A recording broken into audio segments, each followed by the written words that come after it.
Heartbeat rhythm in the air. Glick's house, a vibrant lair, where melodies entwine and flow. Musicians gather, spirits glow. Rockin' interview, stories shared. Chill hangouts, no time spared. From soulful whispers to a roaring sound, music unites on hallowed ground. Strings and drums in harmony, voices rise in sweet decree. Jawless blend of sonic art, touching souls, a brand new start. Rockin' interview, stories shared. Chill hangouts, no time spared. From soulful whispers to a roaring sound, music unites on hallowed ground. All things music, a vibrant call for one and all to give their all in this sanctuary where dreams ignite. Music's power burning bright.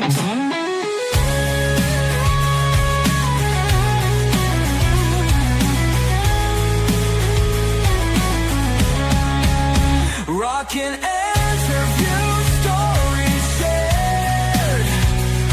Chill hangouts, no time spared. From soulful whispers to a roaring sound, music unites on hallowed ground. Glick's house of music, a place to be for every heart, wild and free. Music's embrace, forever strong, a symphony of life all night long.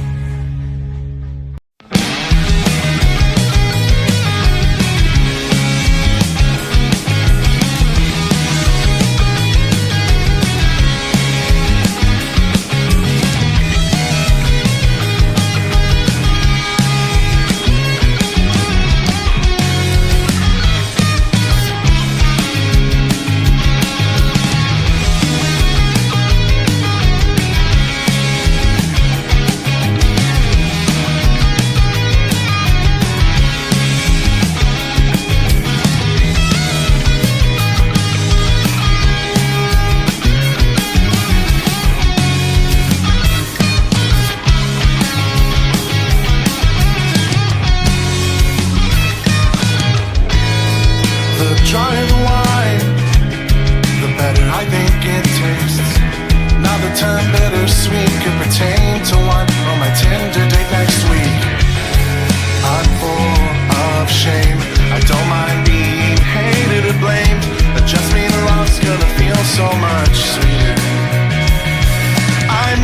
mistakes, and for that I run and hide. Does everybody hate me? Am I just high? I didn't know you had a man before I asked you out now. I'm the creep in the back of the venue, waiting to see the same show you're seeing tonight.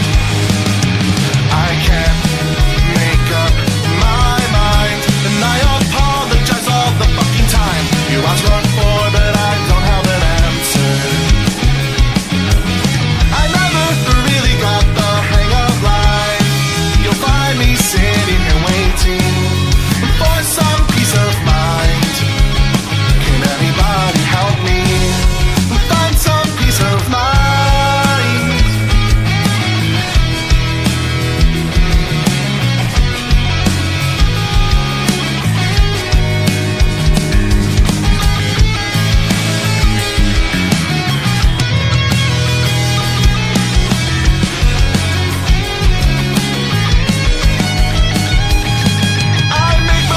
And for that I run and hide. Does everybody hate me? Am I just high?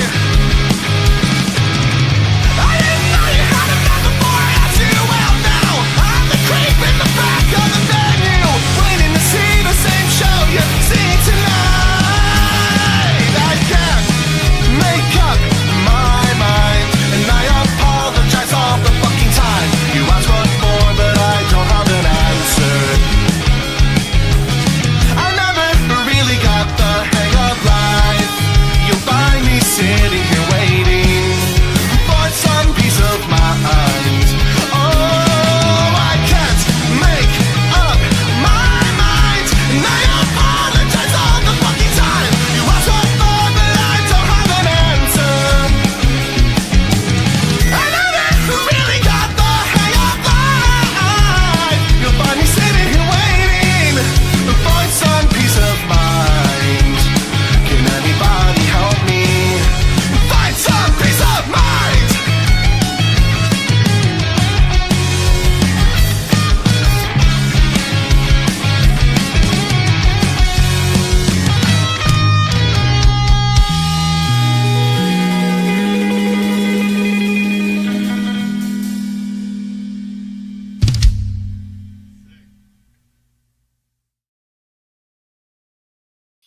Hell yeah, that's how you kick off a show right there, ladies and gentlemen. Let's fucking go. You know it's going to be a good night when you kick off with music like that. What's going on, everybody? It's Glick's House of Music, and I put the Glick in Glick's House of Music because I'm Glick. You know that by now.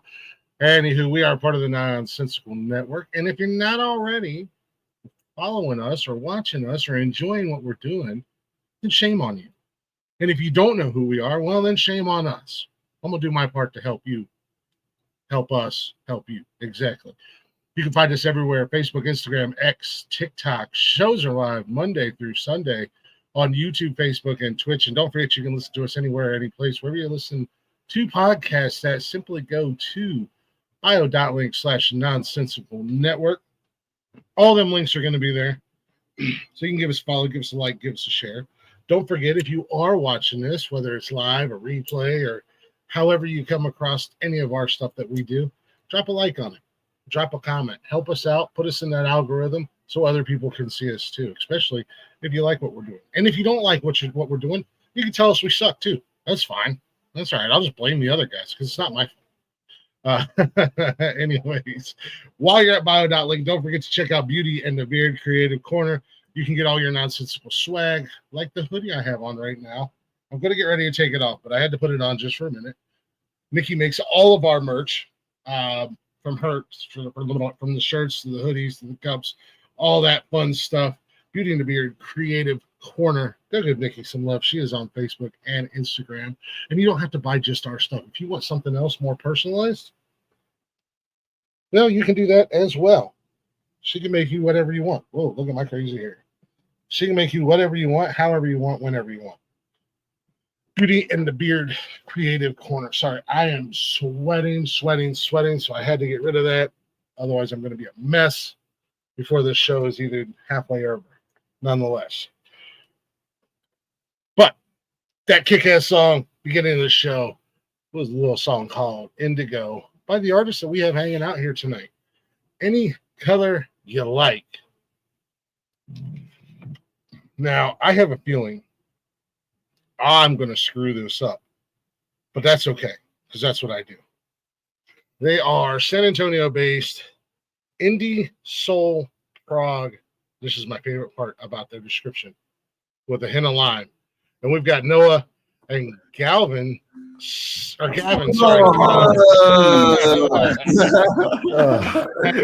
hanging out with me tonight. Maybe we'll get some other members that'll pop in. What's going on, gentlemen? What up, Internet? What's up? Hey, guys. What up, Glick? What up, Nonsensical Network? Hello. We are Any Color You Like, the founding fathers. Founding fathers. You got the hair and everything. You look like founding fathers. We're just two dads. Just two guys. Almost this close.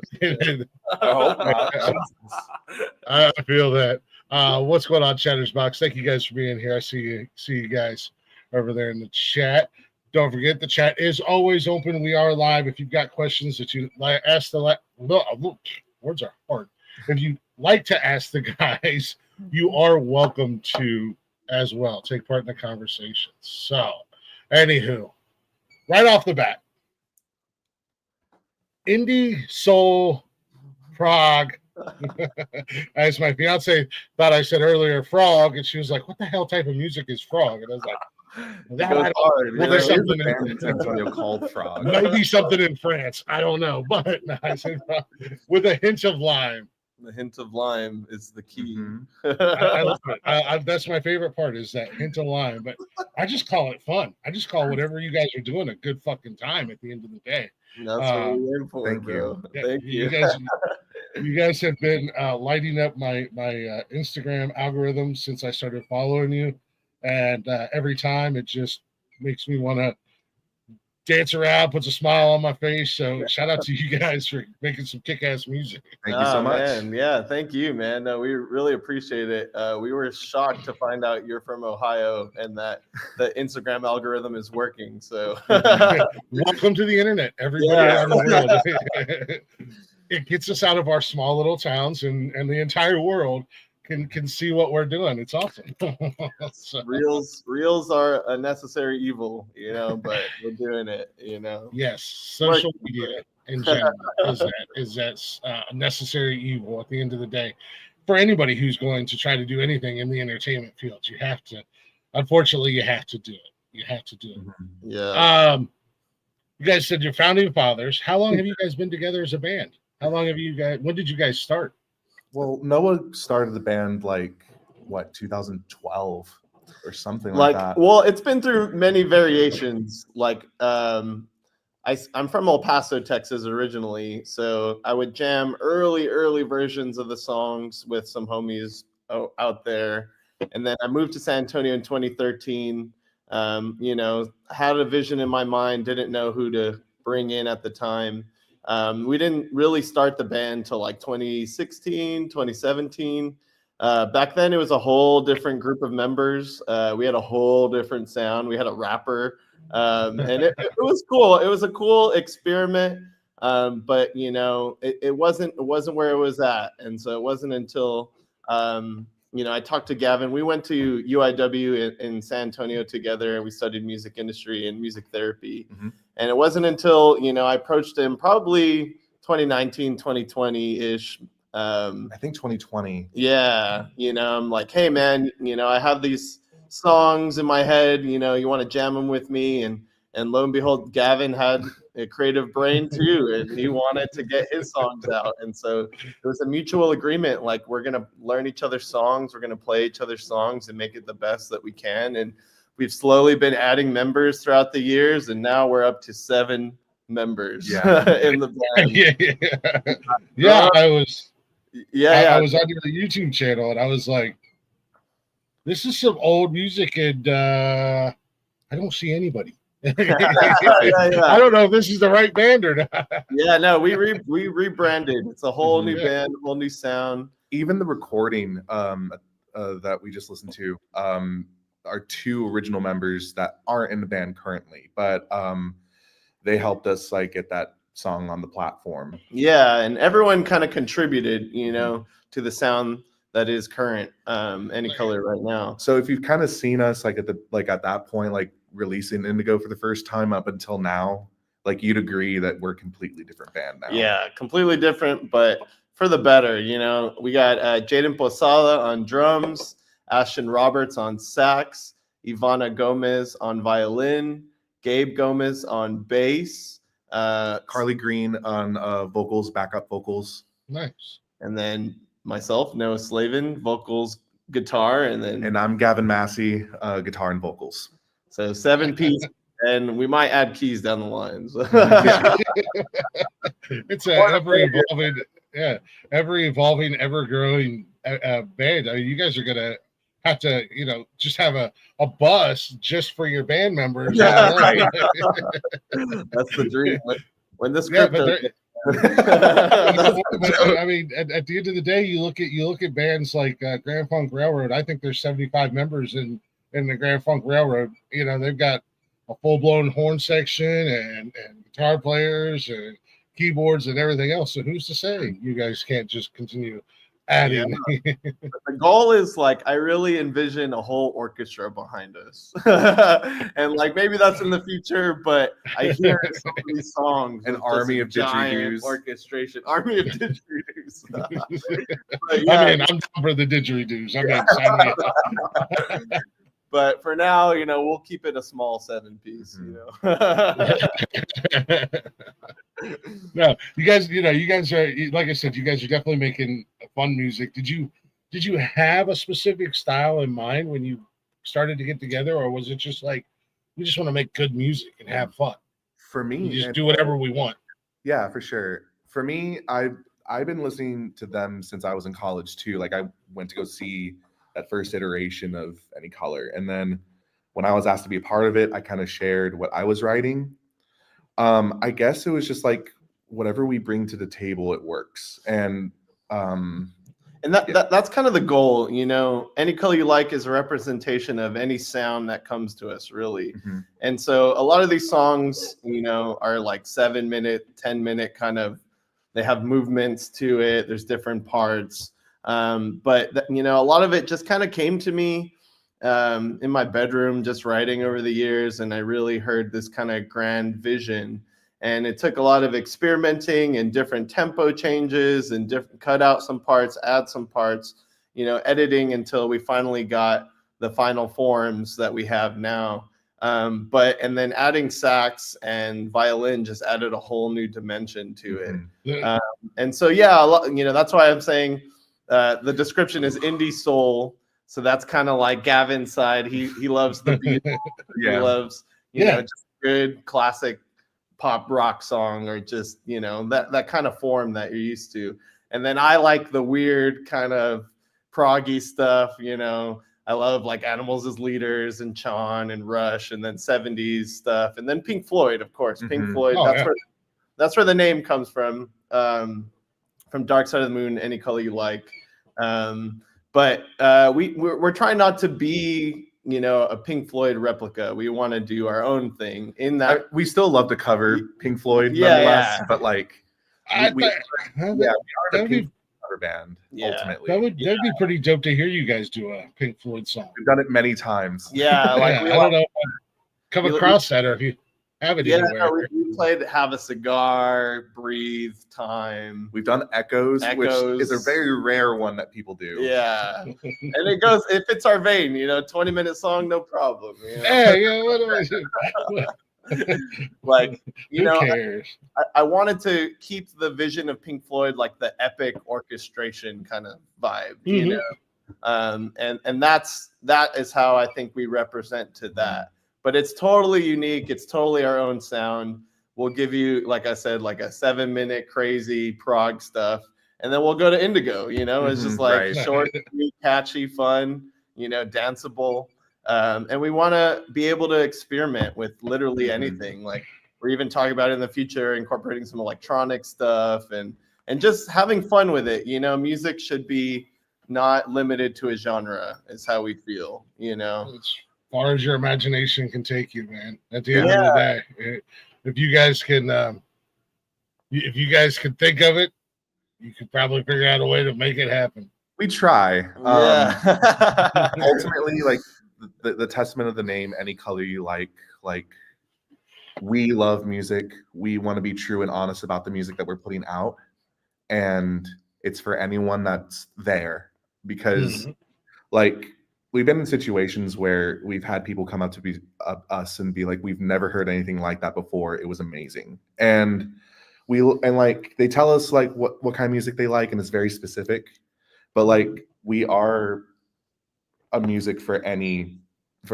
that wants to like enjoy something. Yeah, like I really feel we can, you know, fit any kind of vibe. Like, you know, we've played in small little tight crammed stages, and then we've played on a huge stage like an arena, you know, and we can adapt. Acoustic sets. Yeah, we've done acoustic sets. We can adapt. We love adapting. We love changing the sound and, you know, changing up the set list depending upon where we are and who's there and like what they're listening to, what the vibe is, you know. I remember doing a gig with just our drummer and a keyboard player, and it was just myself. Nobody else could be there, and somehow we still made it work. Yeah, you know, like adaptation is like one of our strengths. Yeah, exactly. You know, as long as someone's down to, you know, rock out, we'll make it happen. You know? So, as long as we got one. Hey, I mean, you've got 27 members to choose from. Right. I'm saying, right. At a given moment, you can get at least one or two of you together. More of a collective. Yeah, a collective. You know, it's funny. People have no idea when they hear us for the first time. They have no idea what they're getting themselves into. You know, and we like that. We want people to go on a journey with us. You know, and kind of like a movie, you know. Yeah, that's kind of you know. I think the first thing I came across was the Indigo. You're real for Indigo. You guys were standing there. You got the bridge painted with the and stuff like that. I'm like, okay, well punk rock. I can get down with this. And then I start listening. I'm like, wait a minute, hold on a second. This is a little okay. Hold on. All right, I can. Okay, I'm like, I didn't know where to go. I thought for a second I was like, you know, it's like kind of like a schizophrenic ride for a second. Like, hell yeah, I can get down with this. This is cool. You know, I'm a self-described music slut. Like I love all this. You know, I find myself gravitated more towards like if I'm in the car or whatever, it's usually like country or rock or something like that. But I literally listen to everything. Long car rides, man, my ADD brain kicks in, and my playlist is everywhere. I mean, it could go from Iron Maiden to New Kids on the Block to Tupac, you know, just so I'm everywhere. Same, so honestly, same. Yeah, you hit shuffle, you get like jazz for me, you get electronic music, you get metal, you get, you know, psychedelic, you get, you know, hip hop, you know, everything. I love everything, you know, and there's nothing I won't venture into, you know, unless it's just, for me, it's like there's got to be passion behind it. There's got to be soul in the music, and if the artist is really pouring themselves out, I dig it. You know, that's what I want to hear is that they care. You know, and I typically don't listen to a lot of artists where you can tell that they essentially phone it in. You know, they've got 15 writers and everything is overproduced, and you know, like it's just like, okay, you're just writing that top 40 song. Okay, I'm out. You know, I'm good. I want to listen to music where people are actually writing to write. You know, they want to write something good. They want to write something that people can feel, relate to, have a good time listening to. Like that's what I want to listen to. I think that's why I have such a love for the local music scene, no matter where that local may be. You know, obviously you guys are not local to me, but you're local, so yeah. But people have something to say, and most of the time they don't know exactly how to say it, and that was me with Indigo. It was just a lot of things I had to say and wanted to say. Not that it was like anything important or like nonsense or sensical. It was just that like this is what I was thinking at the time. Mhm. Please hear me out. And because going into it, we don't really think about it being relatable until it becomes relatable for someone, which we appreciate so much. You know what I mean?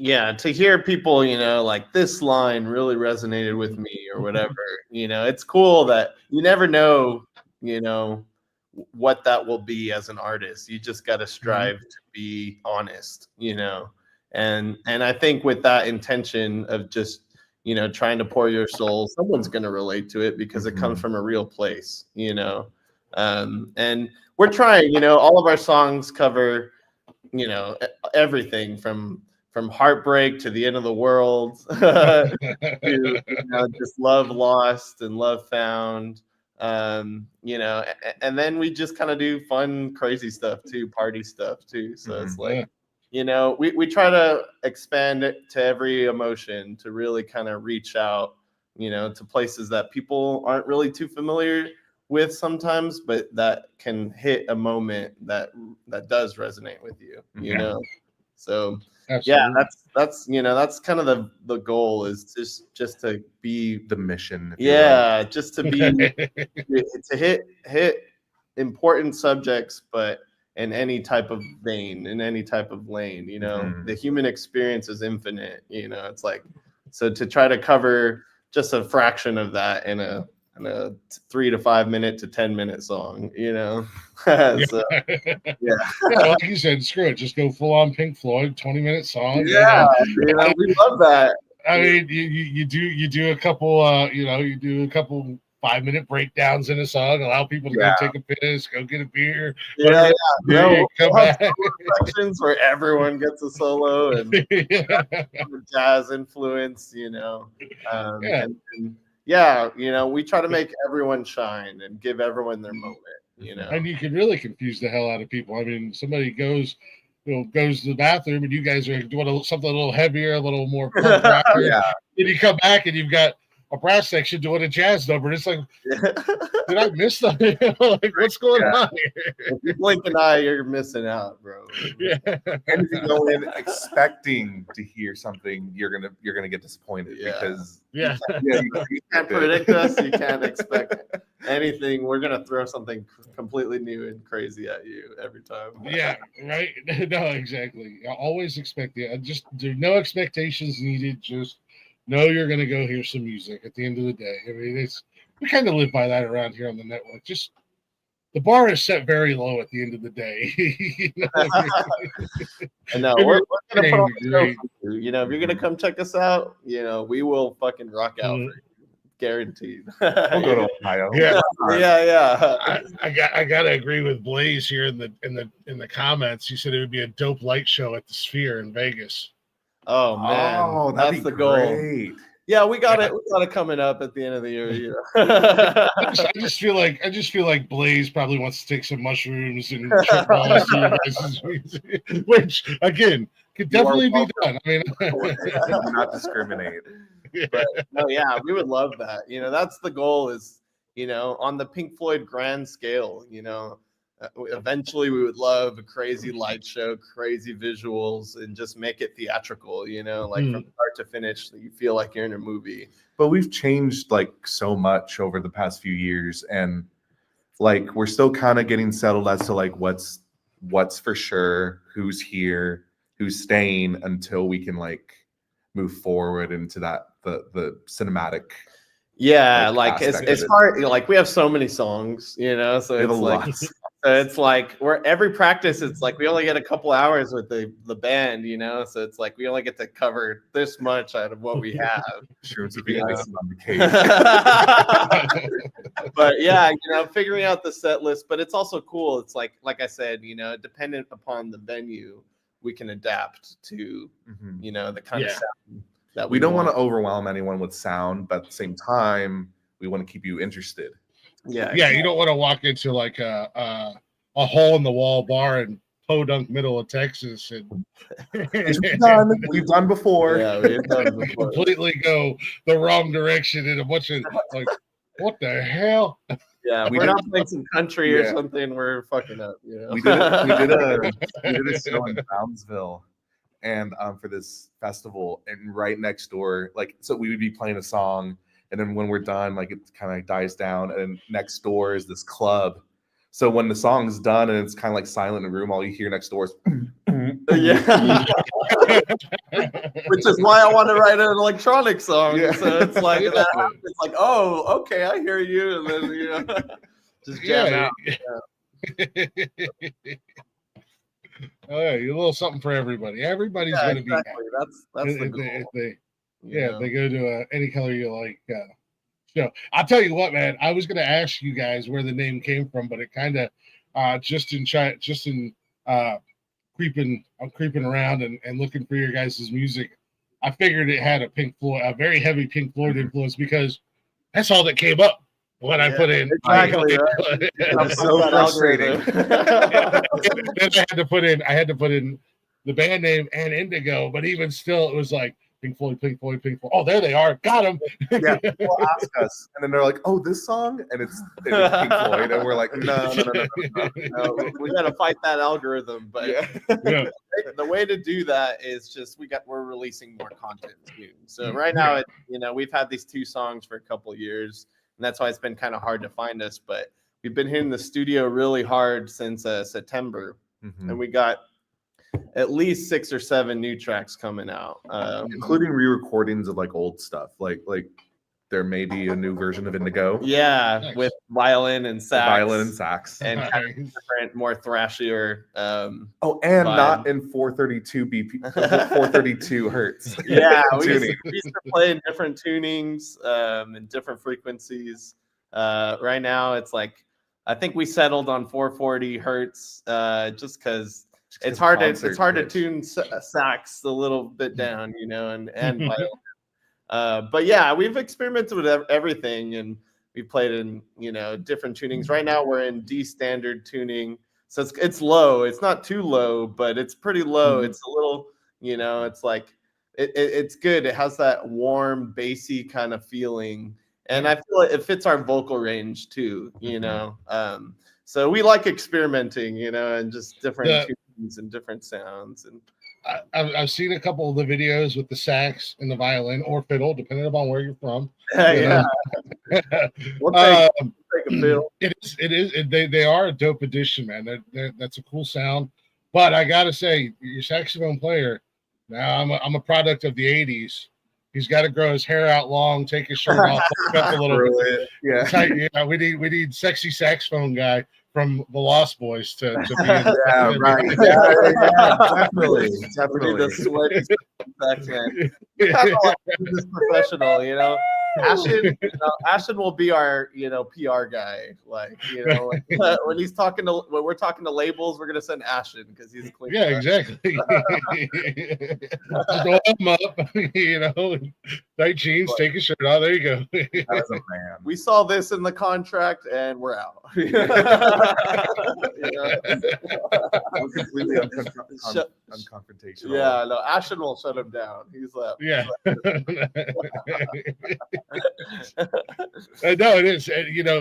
For a music lover, there's a lot going on, but it's a cool sound, man. It really is. And I like how you guys do the reels and kind of give everybody love, like and each you kind of definitely keep doing that, allowing people to kind of have their spotlight, their moment, and show off their skills. That's really cool. No, yeah, thank you so much. That's kind of the goal, right? And we do that in our music. Like, we'll give everyone a solo. And then I thought, since we're recording right now, I was like, yeah, like the other day I just filmed Gavin recording. We're about to release a song called Orange, and it's going to be our next single. And so Gavin just ripped this nasty solo, and like, just giving him his moment. Or our bassist Gabe, he was doing some super groovy, funky bass lines, so just give him his moment. And then Ivana too on violin, I'll give her moment, and I shared a little clip where it's just her solo. And then same with Sax, where there's a funny clip on there where Ashton's being sassy and he's like, "Give me my fucking space, man!" Like, it's right on the set. So show our personalities and let everyone kind of experience our world. Yeah. Our songs are so long that we're only posting 30 seconds, so one song can give us like 30 pieces of content. Right. Exactly. So it's cool. We're trying to do that, show everyone our world, and then we're also, we love to be dumb and funny. Yeah, Blazing's got you guys on the stoner playlist. yeah, Thank you exactly. so Yeah, much. thank you so much. And yeah, we like to make stupid reels all the time. That's actually when we first started making reels. They were just super really, dumb, really funny. stupid. Like we made a Hell's Kitchen one, so it was so Nice. funny. Gavin does a perfect Gordon Ramsay, and Okay. Oh well, no, you can't. We're not just gonna glance by that. I'll let you. I yeah. ran asked if that was an AI bot. No. I was like, nope, that was me. the perfect Gordon Ramsay, chef's kiss. And so it was all of us like on the chopping block, and so I'm like playing guitar and like fucking it up, and then Gavin's like get the fuck out of here, like I don't know, don't watch it, but each person will like have their moment, and Gavin just fucking kicks them out of the kitchen. But then like Gabe, he's like doing a funky badass bass line, and Gavin's like, That's delicious. I love it. I love it. he's the only one that like got approved, like Spot on. yeah. It's fresh. It's fresh. But yeah, check it out. It's in our earlier reels, but we love doing. Nice. My favorite reel is the seal one. Oh my god! Sometimes we'll do some shit that's just out there. Which ironically, the Mountain Dew seal episode came out a year prior of that reel.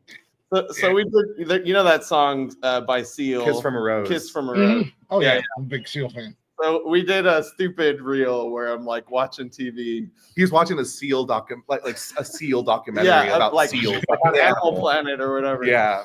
And then Gavin comes in, he's like, "Hey man, what are you doing?" I'm like, I'm watching seals. And he's like, "Oh yeah, I love Kiss from a Rose." He's like, "No, man, that's a documentary about the seals, like the animal." And then we just like zoom into the seal, and the song starts playing, and it's like, just go off on some fucked up shit, and it's funny. Like, we'll do off the wall type stuff because that's where our heart's at. But then we're trying to showcase our music too. We want to be show how serious you are as musicians. Yeah, like yeah. the comedy reels are more about like, hey, this is a show coming up, or like. Or just to show, just to have fun with it, Yeah, I mean, you can be serious, but you can still have fun. You know what I mean? You don't want to lose that side of you where, you're all business all the time. Sounds like Ashton has that covered for you. yeah. Ashton's all business. But Ashton's in both of those videos. Yeah. If you watch it, we'll send you all the link. It's so funny. Yeah. But yeah, it's like. That's just who we are. Like, you come talk to us, we'll joke around with you, and then we love to share our, music and just we want to be approachable. Yeah, because we don't want to Neil Peart it and like hide ourselves after a show. Yeah, No offense to Neil Peart. R.I.P. Nice little name drop there. But like all the some of my favorite bands, like when they've stayed after shows and like talked to the audience and signed stuff, like that's a moment that made me love them even more. Mm-hmm. Yeah. And I always wanted to do that as well. It's like I want to connect with the fans. I want them to know that we're super grateful that you spent the time to listen to us. And, you didn't have to, or buy merch or just hang out, but you did. And like, yeah. And we want to share that, gratitude by just, we'll have a beer, or just, sign something for you, take a photo, like Korean barbecue. Yeah. Well, sometimes that's our favorite thing is to get Korean barbecue for shows. So come on down, shots for everyone. We want to be welcoming. It's the Texas spirit, it's like, especially San Antonio too. It's like, I'm from El Paso initially. And when I moved down here, I just noticed the love, it's like El Paso is kind of a different vibe. I love El Paso too, but like San Antonio is very welcoming, and even the music scene, everyone's super supportive, and like, everyone's sharing each other's stuff, and so it's cool, man. It's a tight community. Yeah, like we all know each other's business, kind of. Yeah, it's cool to be growing simultaneously with, people we look up to as well, Mhm. So it's just cool, man. We want to extend that, family vibe to anyone and everyone who's given us their time of day, No, absolutely, and that's one of the things I want to get out to San Antonio is I want to get out there. I want to feel that. I want to see and feel the music scene, because I've heard It's so much about it, and then of course there's food. I heard food's pretty good out there, so until you had a breakfast taco like with a massive hangover. Yep, that's our Nice. cure, Barbacoa with green salsa. Yep. Mhm. Eggs, bacon, cheese, Yeah. breakfast tacos, dude, all day. Green sauce. we got a little diner. We got a little diner out here in Columbus over on campus at OSU. Oh, right on. Yeah. And they're open 24/7. They're one of the only businesses, even during COVID, that stayed open 24/7. But they've got this hangover remedy, and it's just this platter of just everything greasy and filling, eggs, bacon, sausage, taters, the whole 9 yards, man. And it's just like, yeah, that's it was all those spots. If we would go up to campus and party and whatnot, before we left campus, we were going to this diner, and it's been around since like the 60s, and it's still there. And it's man. We hit up the spot, in San Antonio. sober up, and just I love me a good hangover meal. Ain't nothing best. Brother. When we go on tour and hit up Ohio, bro, be there, bro. Let's go. You guys go on tour and you're in Ohio, hit me up. Hit me up. We'll hang out. And that's really cool. That's one thing. That's the other thing I like about the local musicians is a lot of them still do that. Hang out after shows, spend time with their fans. I've been very fortunate. Even before I started doing this show, when we just started podcasting, there's a band out of Texas, Blacktop Mojo, who have been day one for us. We've been playing their music. They've been super cool. They've been on the show, giving us a couple shout outs from time to time. They actually came to Columbus, and I was like, I got to go see them. I've been a fan of these guys forever. But they were just playing at this little tiny bar, man. I was literally like 2 feet from the stage. They had an opening act that was local to Columbus, Rumspringer, and those guys were cool. They got done, went over, was talking to them, shooting the shit with them a little bit. They wound up doing a show in my hometown, which is just like this little podunk middle of nowhere fucking town. And they're like, "You ever heard of this place?" I'm like, "Yeah, I was born there." They're like, "Oh yeah, okay. Well, how far away are you?" I said, "I'll be there in about a half hour." So I went and seen the guys live and seen them live again, and then we hung out for like 3 hours afterwards, just shooting the shit, hanging out, having a good time, had a few drinks. A couple other artists that have been on here, I've had the opportunity of doing the same with them. And I think that's great when they hang out, when you guys will hang out after a show and socialize and interact with your fans or the people that come out to see you. It really, people look at you in a different light. They're like, "Oh, these guys are cool. They're just like me." At the end of the day, it's like, it's that love, it's that connection, and like I said, when I experienced that with my favorite bands, it changed my life forever. It's like they're still my favorite bands to this day because it gave me that opportunity. It's like something you'll never forget, and we want to extend that. It's like we're just super grateful for anyone who gives a fuck about us. So it's like Right. Yeah, let's hang, let's grab a drink. Like do it later. We did a show in Austin, and two of these people who knew the other band that was playing with us came backstage, and like they looked a little teary-eyed after our last song. And I was like, "Oh no, what did we do?" But like, they were just telling us just how much they loved it and how much it hit them, and all the while not intending for that reaction when we wrote the song.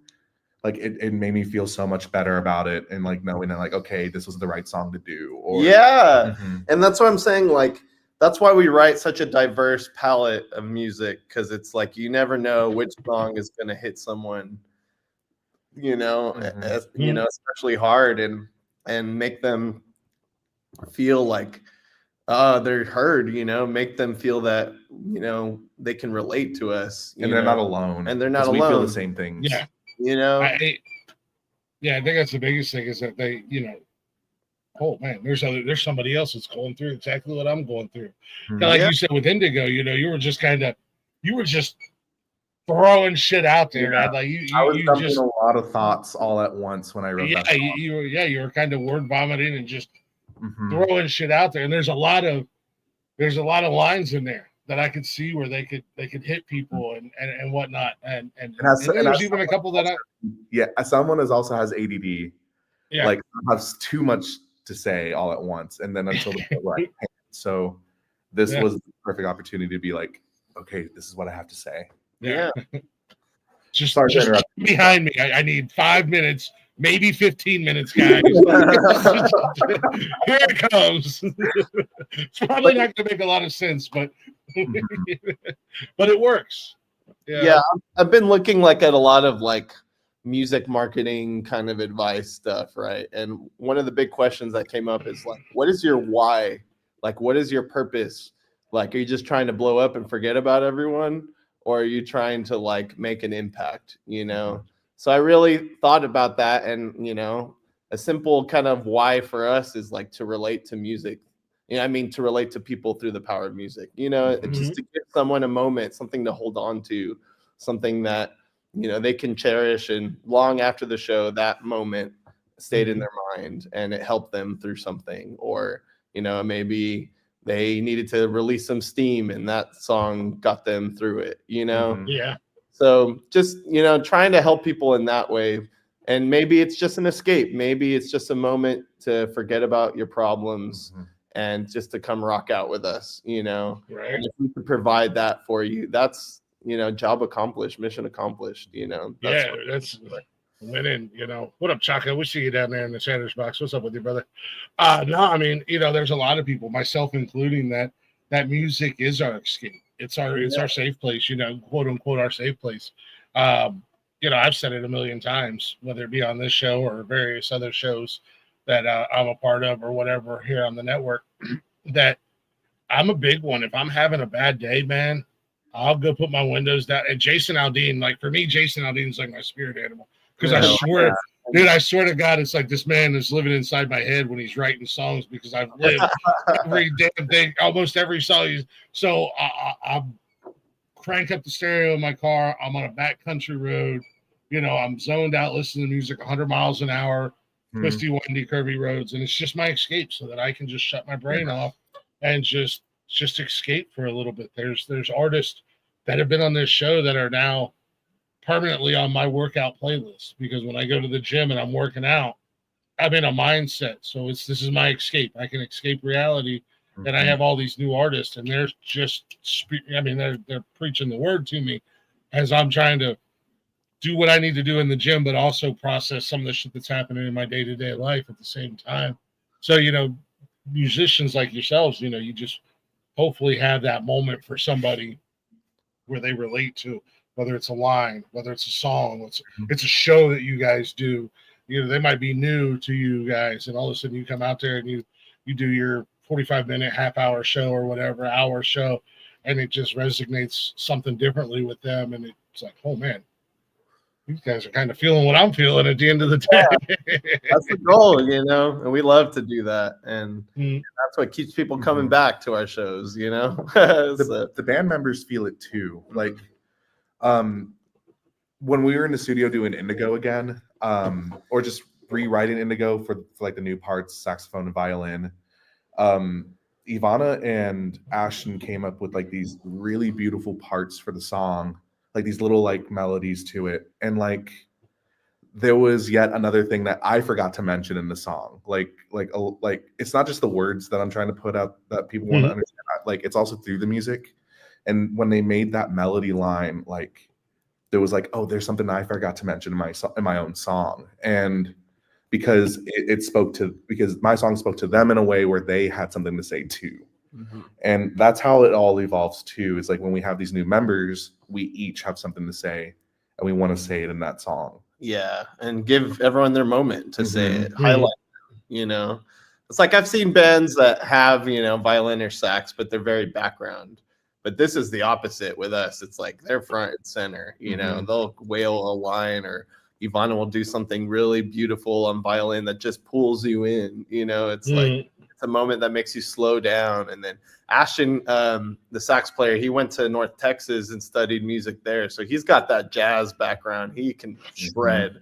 And so just to hear him and like his thoughts through sax, it's beautiful. It makes you think. It gives you a moment to stop. And it's like, and he knows how to write a damn good solo too, you know? So like, everyone is super talented in the band. Everyone in their own respect is a brilliant musician. And so like it's humbling and a beautiful thing to all come together and write stuff. You know, we all have our time to shine, you know, in our moment. But yeah, that's cool too for you guys to hear, you know, especially with so many different personalities. Because I'm sure not all of you are the same person. Obviously, that would be incredibly fucking boring. Yeah. That would be incredibly fucking boring to go into the studio if you guys were all the exact same.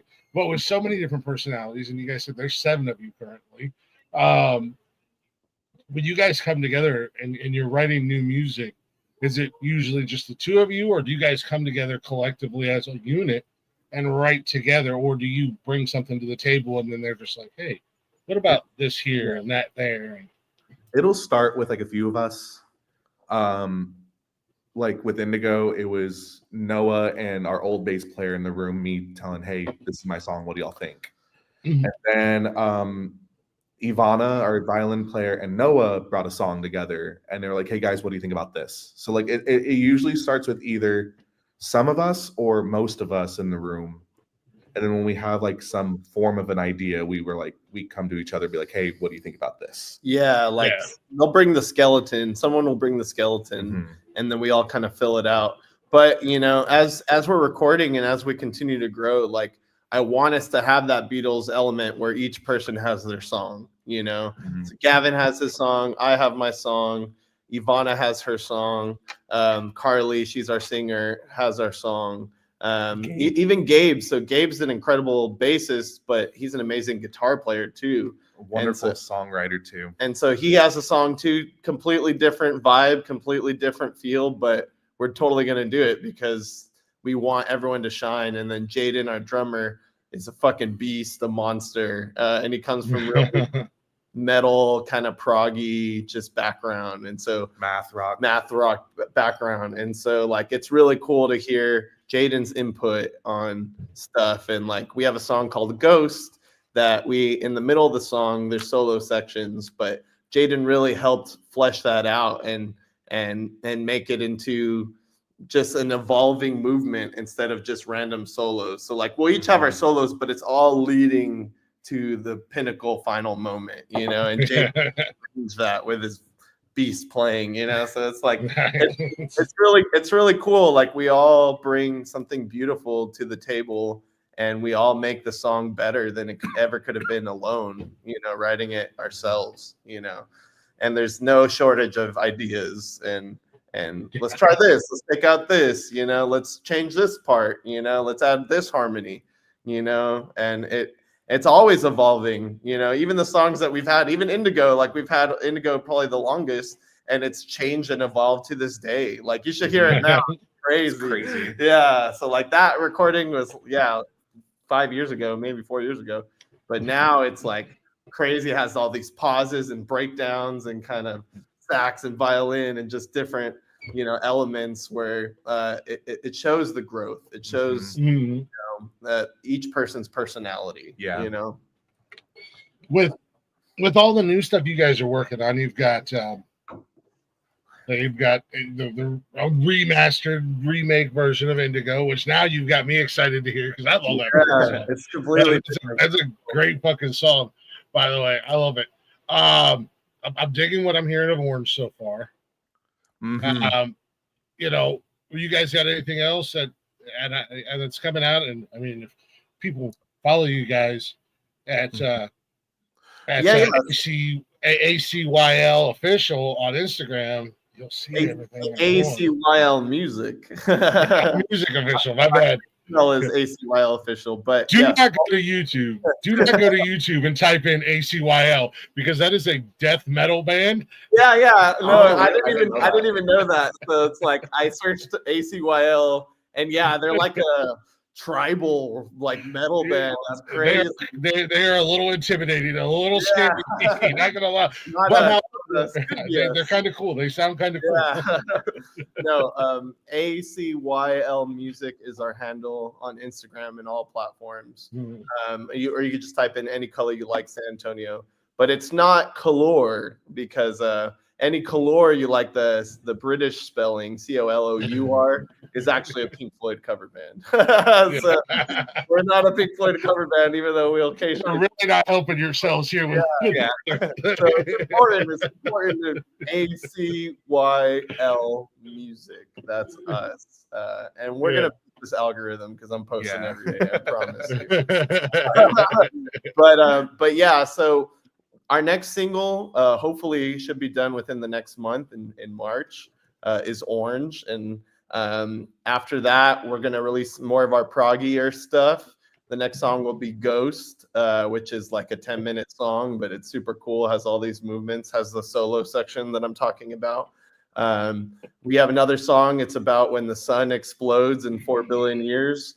And it's kind of our end of the world song, but it has nice. a positive message to love one another, but it's so crazy. It's like, it's all over. The sun's going to explode and we're all going to die. Yeah. Love each Be other. positive. Hit 'em with the positivity, But yeah, that song has the chaos. There's all this crazy stuff in it. Yeah. That song is called Sun Stare. We're working on a couple more. We got Ghost. I said Ghost. Indigo. Some ones that we might re-record as well. Godspeed, which is the other song that we have. That is a very Pink Floyd-y song. Yeah. But I dig it. Yeah, I dig it. Vibey. Another song, Resonant You. It's another kind of 6-7 minute proggier song. So we got a lot of stuff coming out this year. Nice. We plan to, as soon as we drop something, we're gonna just market it heavy and then move on to the next song, market it heavy, So initially we wanted to write an album and just drop the album, but that's in 2025 you can't do that. You literally give each a song. lot of artists are just and that's one of the questions I always ask, again, not to date myself, but as my kids say, I was born in the late 1900s. But we always had to look forward to the next album. Yeah. When's the next Guns N' Roses coming out? When's the next Tim McGraw coming out? When's Garth Brooks or Tupac? You didn't get this. You would get a release of a single, but it was usually right around the time the album came out, or you got the single, or as we got older, we had the CD. But a lot of the new artists, and especially guys like you, the up and coming musicians and stuff, you guys are just banging out single after single after single after single, and then it's like, all right, we've got about 45 songs. Let's put them into 7 albums. Yeah, exactly. That's kind of the goal, because it's like we do want to drop an album, but the reason to drop single after single is like everyone's attention span is so minuscule these days. Thank you, TikTok. Yeah, exactly. And it's only getting worse and worse, So it's like if you drop an album and you expect people to listen to it start to finish without really promo, it's not going to happen. Yeah. You got to highlight each song and give the special moments for each song and let people relate to that. And then when we drop an album, we're probably going to add like maybe 3 bonus tracks that haven't been played. That way there's a uniqueness to the album. There's something the fan could look forward to. But, doing single after single is kind of what most bands are doing now. That's what you have to do to survive.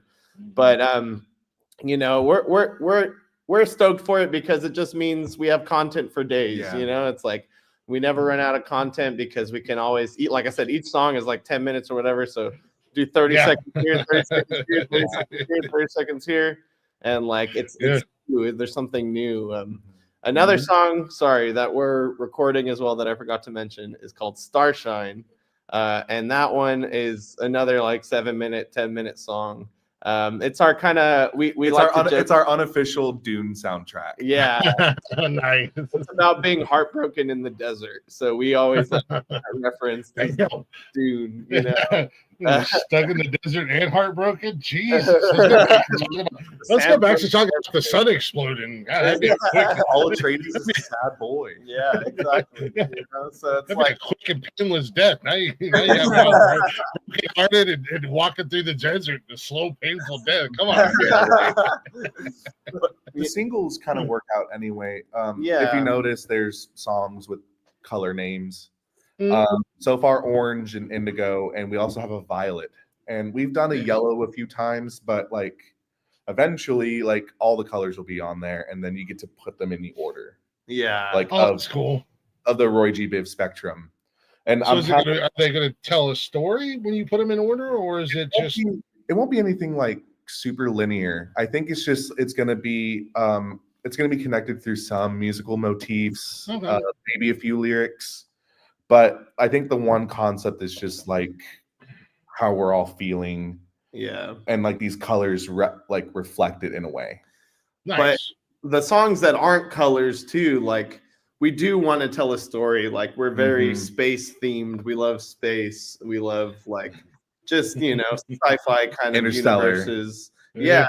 You know, so it's like we want to tell the journey from, you know, leaving Earth to like just going into infinite worlds unknown, you know. Easy, Major Tom. Yeah, right. Want to, getting lost. Yeah, getting lost, and like how each song, like the initial thought when we were first writing it wasn't to connect it, but now as time has passed and we've written these things, we see how they connect, and like we want that story to unfold, you know. And like so, Godspeed would be like, this is the beginning of the journey. Yeah, you're getting into the shuttle. You're about to travel. You're coming to terms with the decision that you made, and then that goes into like, oh, the universe is so beautiful and so wonderful. And then even like Starshine is like you land on the desert planet, you know, or whatever. Yeah, you know, and so like we want to tie each song into a concept eventually, and it's funny how like.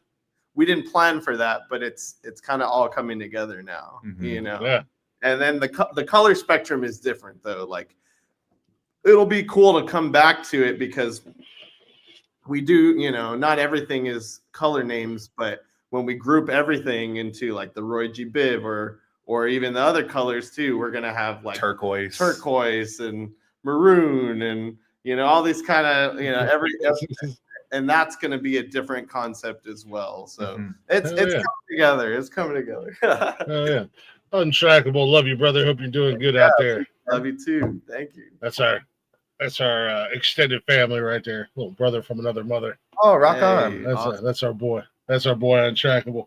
Yeah, man. You guys are just. I'm digging it, man. Like a little spacey vibe. Just kind of. Hey, we're on this ride. Let's see where it takes us at the end. Yeah, exactly. In the end, we want it to be a journey. You know, you come see us. We want to, you know, take you through every emotion and like every feeling, and take you through different worlds and landscapes and atmospheres, and you know, you're right there with us. We want to introduce you to our worlds, our universe. I feel like you guys, you know, I'll say, let me rephrase this. I feel like when you guys sell out arenas, and when you guys are doing an arena show, you're going to walk in and there's going to be a guy at the front entrance, kind of like when you go to the movies to see a 3D movie and there's a guy that hands you the 3D glasses. There's going to be a guy who's going to hand you a pamphlet. He's going to hand you a pamphlet and a bag full of drugs, and that pamphlet is going to be, okay, this song you take this drug, this song you take this one. You also want Gorilla's hologram to be there too. Hey, like we're going on this hallucinogenic space journey with you guys, and I ain't never done drugs, but I'm kind of like, I kind of want to get tickets to this. I kind of want to take this ride. No, we definitely want to take you for a ride. However you approach that ride is, up to you. Completely up But we're gonna take you there no matter what. Yeah, I can see you guys at like one of the the multiple raves that like we have Lost Lands, which is a big one just right down the road for me. Like Lost Lands, Burning Man, something like that, and see you guys definitely headlining and performing there. Like, all right, y'all are fucked up anyways. It's day 2.5, maybe it's day 27. Nobody really knows at this point. But get ready, buckle up because here we go. Yeah, let us. Well, our next show, Screaming Javelina, right? Yeah, we're about to play a music festival called Screamin' Javelina, and it's out of Kingsville. Yeah, we played there last year, and it was a bunch of the college students who are throwing it. But it's gotten bigger and bigger and bigger, and so this year we got asked back again, and they said they're going to put us at a dope slot, and it's just fun. It's a crazy kind of festival vibe. So. And we've done other festivals in the past. I've even worked a lot in San Antonio to put on festivals myself. Summer vibes, winter vibes, summer vibes, and so I've done crazy shows where I've booked 60 bands over 3 days, and I worked with San Antonio Current, and we put on 100 bands. So I definitely gonna stay in touch with you because my ultimate goal in about 3 to maybe 5 years. I want to do a Thursday to Sunday music festival out here. 2 years. We'll get you.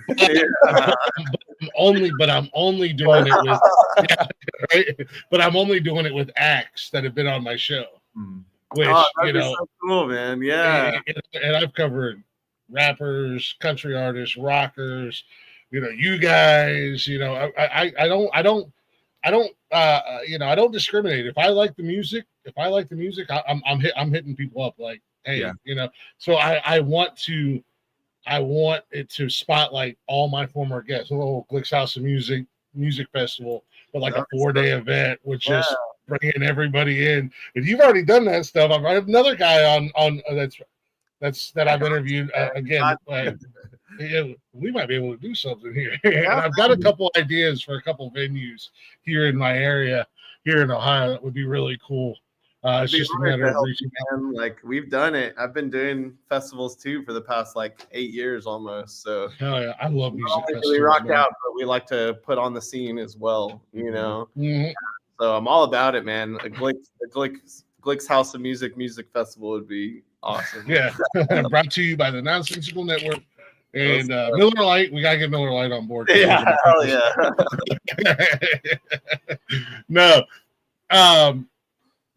so I have a general idea, but I would love to hear it in your guys' words.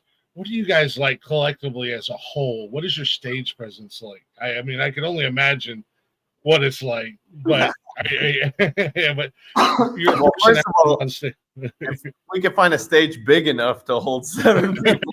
If we have room to walk around and run around, we'll rock out. You'll see us headbanging. You'll see us just jamming and Gavin soloing. He'll be up in your face, just melt my face, Gavin. Melt my face off. Yeah, he will. He fucking will. I just bought a wireless, so I'm gonna be running in the crowd. Hell yeah. And our singer Carly, she does that already. She'll she's super interactive with the crowd. Yeah, in the middle of the song, she'll just run up to the audience and dance with them or get them hype and start a clap, or whatever. We like to be interactive like that, and then we'll have our moments where we'll chill out, do some kind of sad stuff, some real stuff. It really definitely on what part of the song it's calling for. Yeah, we like to. It's an emotional roller coaster, Yeah, man. The ups and downs and let you feel with us. And it's not always hype and it's not always down. It's a mix, it's we like being bipolar. Yeah. I mean, that's, no one's happy every day and no one's sad every day. It's we want to be realistic, but also in the end, leave you with a rocking song that you're just going to be. Yeah. some form of closure. Yeah, we're always gonna leave on a good note. We'll take you through it though. We'll take you through it. Don't leave me in the desert heartbroken. Yeah, right. Sandworms are gonna get you. Now we'll save you. We'll pull you out and we'll make you rock.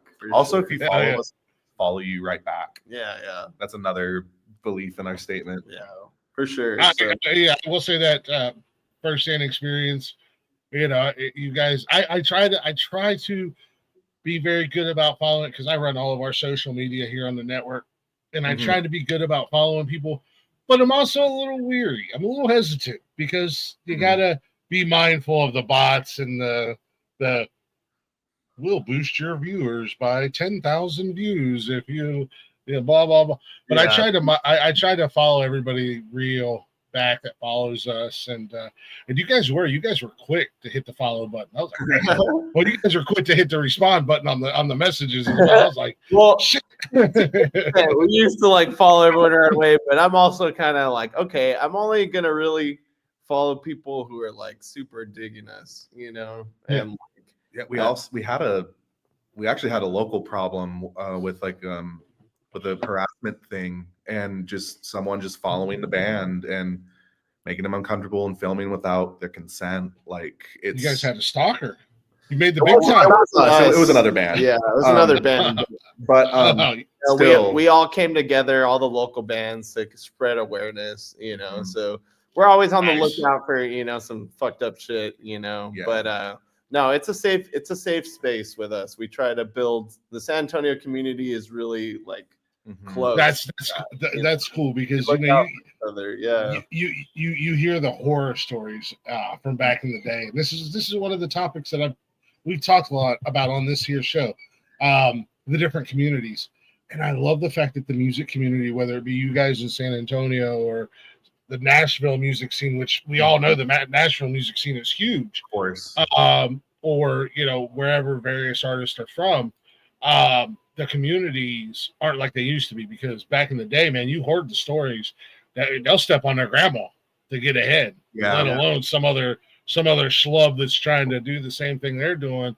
And I love the fact that the music community has come together, and you guys are an actual community nowadays. Yeah, you got your bad apples out there, but you're gonna have that everywhere. Yeah. But I love the fact that you guys are an actual community, and you guys work together and take care of each other. That's awesome. And it's all about keeping ourselves safe and the people that we care about, because people in our band, they're intertwined in the lives of other people in other bands, and it's just it's we can't turn back from that now. Yeah, so it's important to look out for each other, and we want to continue to foster that community, that safe space, and we want people to have a good time at shows and not have to worry. It's that's your right as a human to have a good time without having to worry. So if you're listening and you're in a local band, invite everyone, and make everyone feel comfortable, but also just watch your back a little bit, because you don't know who you're interacting with these days. Yeah, but we're quick. We're quick to catch on who shouldn't be there. So. I turn into a gangster real quick. We're the same way, the podcasting and streaming community. We want to look out for each other, but we also know there's a lot of shitbags out there at the end of the day. Let's be honest. And I'm quick, man. I'll be real quick to turn into Marlon Brando in The Godfather. I'm going to go ahead and excommunicado this motherfucker. I'm going to distance myself. I'm going to let other people know, hey, let's keep your distance. This is what happened. This is the situation, type deal. Because, unfortunately, there's a lot of good ones out there. There's a lot of good musicians out there, but you still have your shitbags that want to just fuck everything up for everybody else. You know what I mean? Yeah. And at the end of the day, that's all it takes really, is one or two shitty musicians that put a bad taste in a venue's mouth. And then all of a sudden they're like, yeah, no, we're not doing local bands anymore. We're going to reach out to the 90s rockers who are still floating around, or the 90s country guys who are still doing something or whatever. Some hip hop artist that had a one-hit wonder and 1998. And then, the hell with the local scene. We're done with those guys. We've got a couple bad experiences. We're cool. Like we definitely help each other, and like word spread so quick of that dude, and it was cool to see that we all had each other's backs, So that's fucking awesome. We don't want that person at our shows. We don't want them at anyone's show. Exactly. Yeah, exactly. Yeah, you don't want them hanging around. I mean, whether they're going to influence, local businesses on how they feel about the music scene, or you definitely don't want them making your fans feel some sort of way. If they don't feel comfortable, they don't feel safe, they're not going to come out and see you guys. Yeah, exactly. And that kind of kills the whole purpose of what you're doing. At the end of the day, you're just making reels, for the trying to rock. We're just trying to rock. Yeah, I don't want to make 30-second reels the rest of my damn life. What do I look like, Logan Paul? Suck it, Logan Paul. Yeah, I know you and your idiot brother are Ohioans. You can suck it. Anyways, listening right now. Throw a little shade. Yeah, the guys who made it big from Ohio for no reason. But I've got kind of an idea. But I always like to ask, what do you guys nerd out about? What is your thing that you, when outside of music? What is your one thing that you just like, man, I'm a sports guy. I'm a wrestling guy. Obviously, these are custom made nonsensical belts back here behind me. Cool. This one's actually going to get an upgrade. This one's going to be my Glick's House of Music Championship here very soon. But I'm a gamer.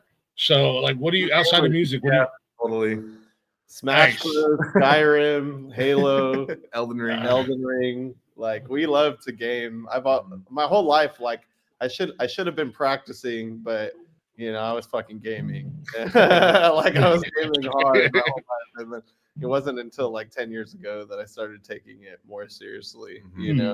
But yeah, gaming is our bread and butter. Like we would spend just all night, many times playing Skyrim and just doing quests and doing crazy shit. Me and all the musicians in San Antonio love Smash Bros. So we're always like fighting. That's a beautiful community building thing, It's like and Smash Bros. We've even brought Smash to like festivals and stuff. Like, it'll be like on a big. So we'll have it. We'll have it going on in the background, and there'll be a band, and then there'll be people just gaming. We love that, and then we love movies too. Like Gavin's a huge. I love movies so freaking much. What kind of movies you into? What's your genre? What's your forte? So, well, my all-time favorite movie is Shawshank Redemption. Nice. I really like some of the Stephen King adaptations to film. I'm also I don't know how everyone will feel about this, but I'm a huge DC guy. Let's go. Let's get it. So I really like the Zack Snyder movies. I think they're fun. I like the direction that James Gunn's taking with the new stuff. I'm kind of an optimist when it comes to that. Like until I'm with you about it, like online, and I'm like, I guess I just want to see a movie. I'm with you, man. I liked what Zack Snyder did he did what he could with what he had to work with. Right. I thought he did great. I love the cast of Justice League. I'm a big DC. I'm a comic book nerd. Yeah, and I'm a big DC guy. I think Zack Snyder did a great thing. I am anxiously awaiting to see if James Gunn puts his touch onto the DCU, and it looks a lot later, and like he has like a really cool like unique story because like the whole verse thing is just getting old. Everybody's doing it, man. I also me and Carly we're in a weekly D&D group, and we play D&D with some of our friends. That's another thing. I'm not surprised at all. We're nerds.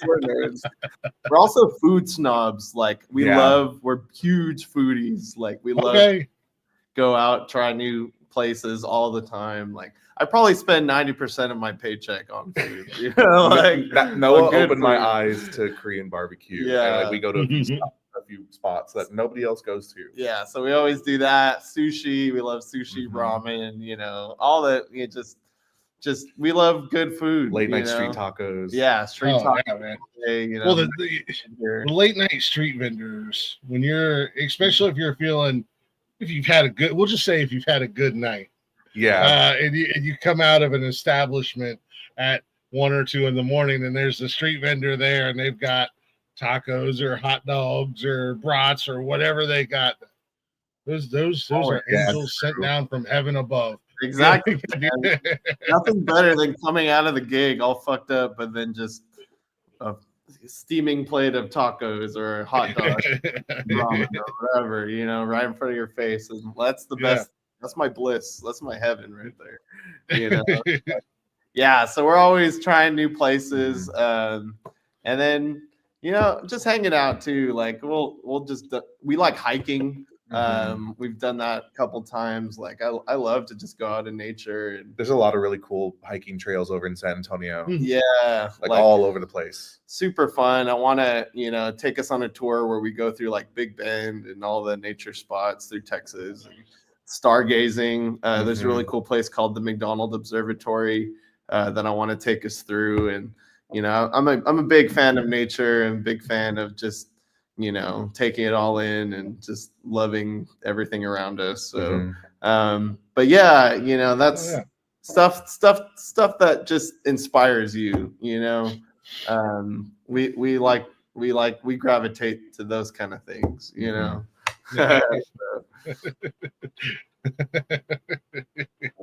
Do you guys partake in well, I don't know why I'm beating around the bush. It's legal most everywhere. Do you guys smoke weed? Do you guys do anything else? Well, I asked that because Texas is listening, so not inhale. You guys are killing me all night with the stoner laugh, and I say that because Blaze, who was in the chat earlier, he's one of the guys here on the network. He's our resident stoner. Okay, and there'll be times where it'll be the most simplest thing, and he drops that little stoner laugh, and I lose my shit. Like I sometimes I have to turn my camera off. I've had a stoner laugh my whole life, so it's like so you're just bored. That's just who I am. I've just accepted that, and whether or not I am under or not under the partaking in enhancement and drugs, it's up to you to decide. It's up to God. I like to go hiking and stargaze and just look at the universe. I think we can all figure it out. I don't know what you're talking about, bro. That's just what I like to do. Implication. You are welcome to plead the fifth. We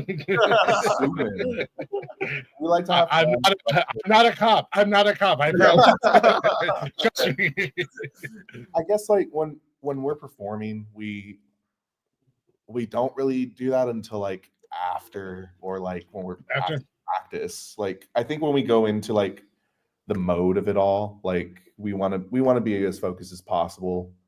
I will have a beer before I go on stage. Yeah, but that's about it. But like I'm always curious about that, and that's something that I do ask a lot of artists. You know, are you? And we're speaking alcohol only. If you're a drinker, you know, do you like to perform if you've got a? And I'm not saying going up there and being fucking blitzed out of your mind, but just a little buzz, you know, to kill the nerves if there are any or anything like that. To this day, I've been performing for like maybe 13 years of my life, and I've always had the pre-show jitters, like always. And I think it's not that like I'm like doubting my ability or anyone's ability. I always get it because something can go wrong. I don't want to miss a note, blah blah blah blah blah. But like I think just having like one beer before I go on, it's like, okay, I can like be a little loose right now and like just wait to be started, because once we get started, it all goes away. It's just like it builds up, and like right as we play, it's gone. And I'm just like, now I'm in my zone. But like it's just everyone in the band is just so supportive already, and we look at each other. And we give each other like certain looks of like, you're good, and I'm like, yeah, I'm good now, because like we're all just looking after each other, even on the stage, even during the song. That's awesome. like for me, I used to smoke and drink like heavy before I would play gigs. And there was a time where it worked, but it was always like hit or miss, right? Like you never know. It was 50-50 straight up. You could be completely on it or you could just fuck it all up, you know? And so as I've gotten older as a musician, like for me personally, like I play my shows sober because it's like I know myself, like even if I have like one beer, like I forget or I do something dumb that I shouldn't have done. And that's just me. That's just how my brain works. And so like after the show, yeah, let's drink, you know, let's have a good time. But like during the show, I want to give, for me personally, I just want to be fully present, have my mind clear. And we play a lot of notes, you know, so it's like it's hard to You don't say. yeah, it's like, you know, and it's like, you know, if you're kind of daydreaming on stage, you're gonna lose track, you know. So I try to be as sharp as I can for the gig. After the gig, let's have a good time. That's that's just me. Everyone's different. Everyone does their own thing, you know. But that's just how I work, you know. No, I totally understand that. I used to be like that. When we first started doing our main show, we were doing it 3 nights a week, and I drank every show. But then I started going back and I started listening, and like you said, sometimes, man, a good chunk of the time, man, it was like I was spot on, like boom, boom, boom. Let's do this show. Let's have. But there were those moments where it was like, yeah, I sound like yeah, exactly. You know, I want to reduce those moments as much as possible. You know, I want to be fully present, and I want to give my full ability. You know, and not to say that there's anything. You know, some people can perform fucking amazing, perfectly, flawlessly, drunk or stoned. You know, and more power to them. I just, you know, as I get older, I can't do that anymore. We're not all the same. Yeah, you know. Everybody, and that's what it was. You know, I was like, all right, I'm gonna reserve my drinking for the Saturday night show because that's what it's for. Saturday night, we cut loose, we have a good time. It's very rare. Like this is the rare occasion tonight, but I'm unfortunately not by my choice spending a lot of time at home these days as I look for a new job. So it's like I feel that. I'll have a couple drinks. yeah, but I'm not gonna get like hammered or anything like that. But we like to party, you know. We like to party. We do party reasonably and responsibly. Yeah. Always party responsibly, kids. I say that because I did. I say that because as I was, well, I would like to pretend like I was busy today, but I forgot to get on YouTube and change this to not kid friendly, which I'll do that later. What up, kids? We're in Glick. What up, little kids? You like to do drugs? You like to drink? You want to be a rock star? Yeah. Class 2025. Hold in there. Rock and roll, kids. Did you just say I just turned 25? Wait, what? He said class of 2025. Hang on. Oh, yeah. I thought you said I just turned 25. I was like, oh, God, I hate my life right now. No, we're getting up there. I mean, I'm 29. I'm turning 29. Yeah. So we're still kind of youngish, but I don't know if I'm the oldest. I don't know if anyone's older than me. Yeah. Jaden's definitely the youngest player. Our drummer is 20. And is the best musician. Like, yeah. You can't even perform in a bar with him right now. Yeah, I know. We work somehow. Yeah, like, you know, you gotta drum out in the parking lot, Jaden. Sorry. Now, as soon as he loads up, he has to load out and get the hell out. Yep. Yeah. Kind of the band I was talking about earlier, they had a drummer, and I think he was 18 or 19, and that's how it was. Like he'd come in, set up, and then he had to leave, you know. And then when they did that show at that little, fortunately it was like a restaurant / bar, so he was allowed to be inside. Right. Yeah. But No, they made it very clear that he was not old enough to have a drink. Like yeah. he is underage. All the other guys were underage, but yeah, they made it very clear he's under 21. So Jaden's turning 21 this year, so we're gonna fucking celebrate. yeah, there you go. Big ass blowout party for his 21st Yeah, birthday. right. Hell yeah. Sure. And it sucks because he's in another band called Sloth, and they're fucking awesome too. You should definitely have them. Sloth? Yeah, they're super cool, super thrash. They're our homies for sure. Shout out. Jaden's always telling me that, like, they want to play these venues and they can't even fucking get in, and it's like, it sucks. So They're just little guys. I know. So we're introducing Jaden to all of the over 21 venues, and eventually they'll play, as well. But eventually they'll turn 21. yeah, eventually they'll be 21, I think my oldest bonus son is 26. Oh yeah. Oh wow. My fiance's oldest is 26, and then her other son will be 25 next month. My oldest is 19.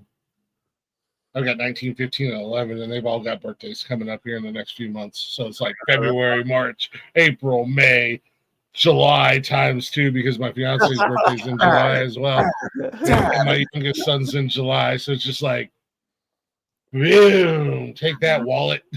Oh yeah.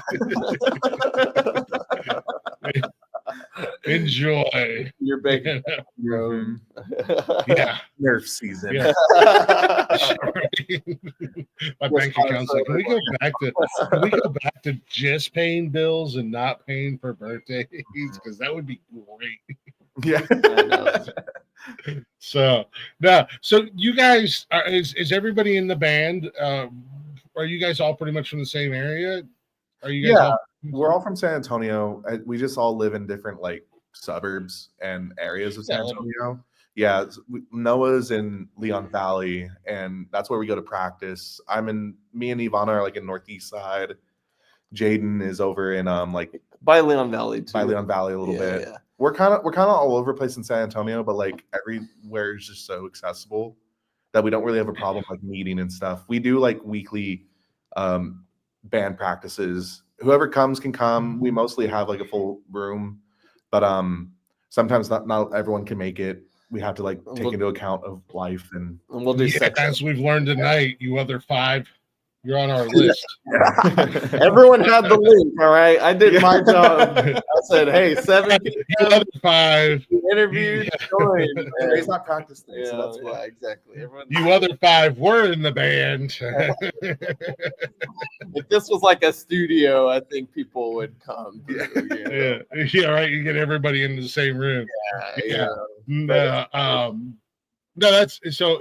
It sounds like Noah, you're in like the rich white bougie neighborhood, in the valley. And then poor Gavin's in the ghetto. He's over in the Northeast. I'm on the outskirts of the rich white bougie area, but like I don't know, where I live actually has cheap houses.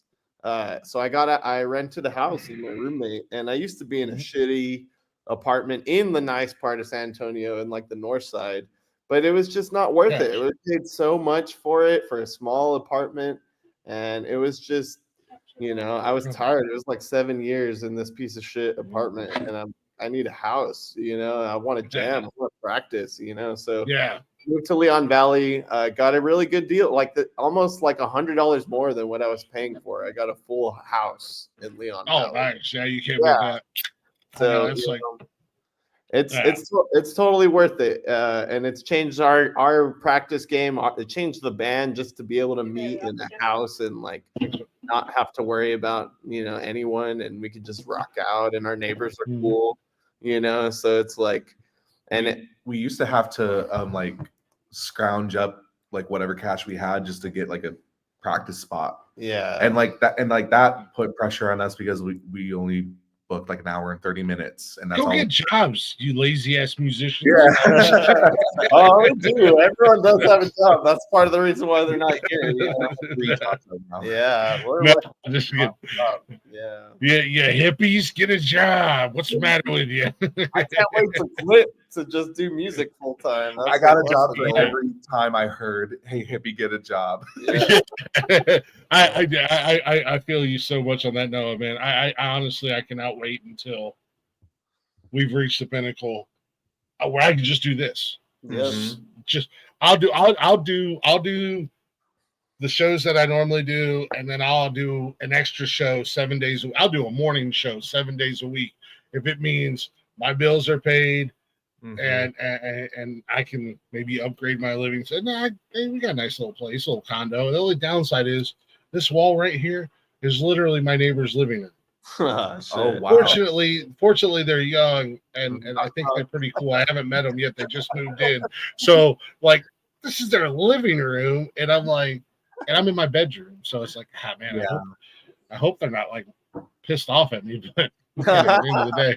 But I like, yeah, like I said, I can't wait till the day I can do this full time and get paid for it, man, and not have to worry about having a job. Like I said, I'll do my normal shows, and then I'll do a show Monday through Saturday in the morning. I'll do a morning show. I'll put together a group of people where we can do a show every morning. If we're getting paid and we're taking care of stuff, man, I would love to do this. So I feel you guys on that. Hell yeah, man. We really want to tour. Keep your vision high. Yeah, we're planning to tour, but like, yeah, you know, that's always been the end goal, is like to make it out, to do music full time, you know, like, and you know, I'm trying to set myself up so that way, hopefully one day we'll be there. You know, I'm already manifesting you guys in the arenas. I'm already manifesting you guys. I'm manifesting you in a full podcast studio, bro. I need an executive producer and a social media guy. Yeah, dude. I'm not gonna. I just need somebody. All I gotta do is turn my camera on and be like, "What's up? I'm here." Oh man, you're gonna get there. We're gonna get there together. Yeah. Man, you know? Absolutely, man. No, I think you guys are fucking awesome, man. And I think what it is you guys have something. You guys have something different, and you have something special with the way that you guys do your music. Is that you don't pigeonhole yourself into this is who we are. We're this indie pop rocky band or anything. Like you guys are like scientists in the music world. Yeah. At the end of the day, you go into the lab and you take some concoctions and you mix them together, and it's like, this fucking works. Yeah. Like, let's fucking do it. Let's go. You know what I mean? So that's really cool. That's the beautiful part about music, is it's limitless. You know, you should be able to experiment and make a crazy concoction. You know, my favorite thing in 4th grade was to make science experiments at home. You know, just put all these chemicals in a bag and see what fucking happens. You know, like I'm you know, I love to experiment and explore. You know, and it's like, and do things that people aren't doing, because you know that's where I've always been gravitated to, is to try something different. You know, try something new.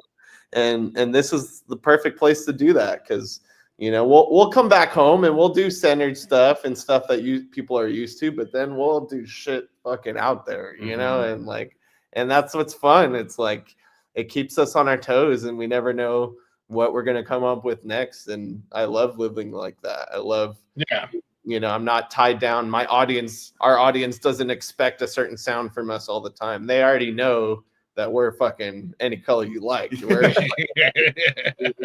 I feel a little I want a little red today. Yeah, exactly. I want to blow up knowing that the audience knowing that they don't know what to expect, you know.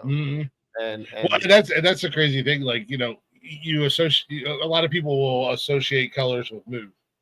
And you got, and we obviously, I mean, there's a reason why we've been talking about Indigo so much, but Indigo kind of has that vibe of like, I'm feeling a little red today. Like I'm angry, I'm frustrated, you know, but then you bring it, you know, Indigo being another, you know, on a different part of the spectrum, it kind of brings you down, because it's, you're hearing somebody in Gavin just releasing that shit. And you're like, man, I came in here angry. I'm still a little bit angry, but I'm also a little bit I'm a little mellowed out. Or a lot mellowed out because he's just saying all the things I want to say. Indigo is like the reflection period because it's that color right before the last one, and so like it's like a reflection of what we've been talking about and thinking. And then where Violet comes into play is like this is the end of the journey, and so we wanted to reflect that through the music. It's like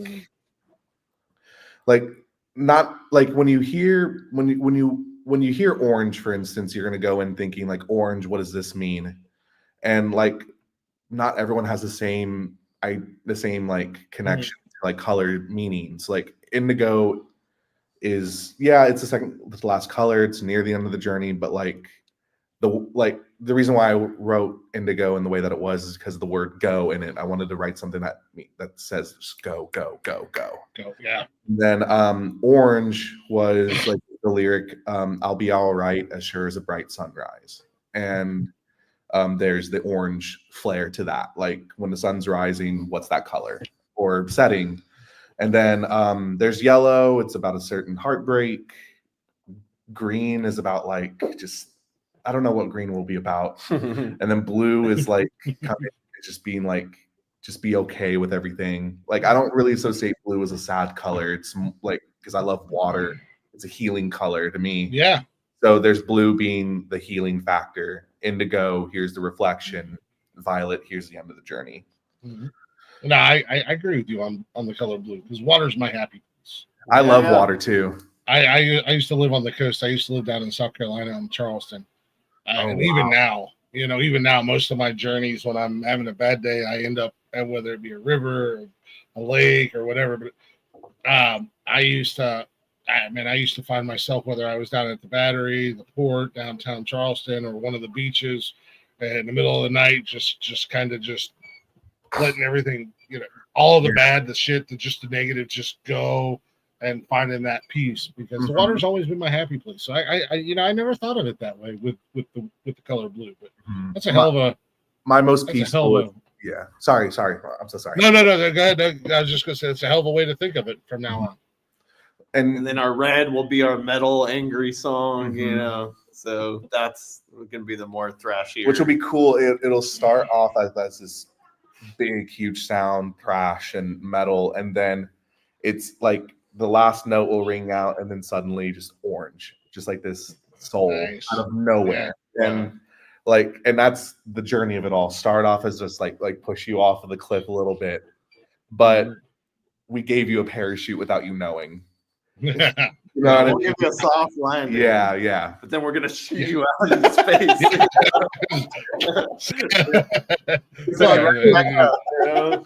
Bringing you right back down. You're in the desert. You're brokenhearted. The sun's gonna explode. We're all gonna die. It's a magical journey that you guys. Yeah. Sucks. I don't want to be here anymore. This place sucks. We're some of the what's happening. We're true men of the Renaissance. Renaissance men. So these other songs, with the colors and this journey, I'm ready to take this fucking journey. I really truly am. Like I'm ready to go on this journey. Have you guys already started writing these songs, or do you just have ideas of how you want them to play out and how you want them to go? We've worked on a lot. Like we have a good skeleton of a lot and of a lot of these songs already, but they're still need, they still need the meat and potatoes on them, Like Yellow, for instance, we've done it a few times. It's just we haven't done it in a while because it's like it needs something else. Like we'll give it a try at a show or two, but then we'll come to the conclusion that it's not ready yet. Yeah, like we're always constantly cooking, always constantly working on stuff. And right now it's like we're kind of going through this first phase of Any Color is like these songs that I've written that I started the band with like over 10 years ago. And they're not all color based, but they're kind of spacey, and kind of like just out there songs. And so we're getting these done first. Then we're going to lean more into the color spectrum, and then, we'll have the oddballs stuff that's kind of not either or. We have one called Take a Trip that's very much like that.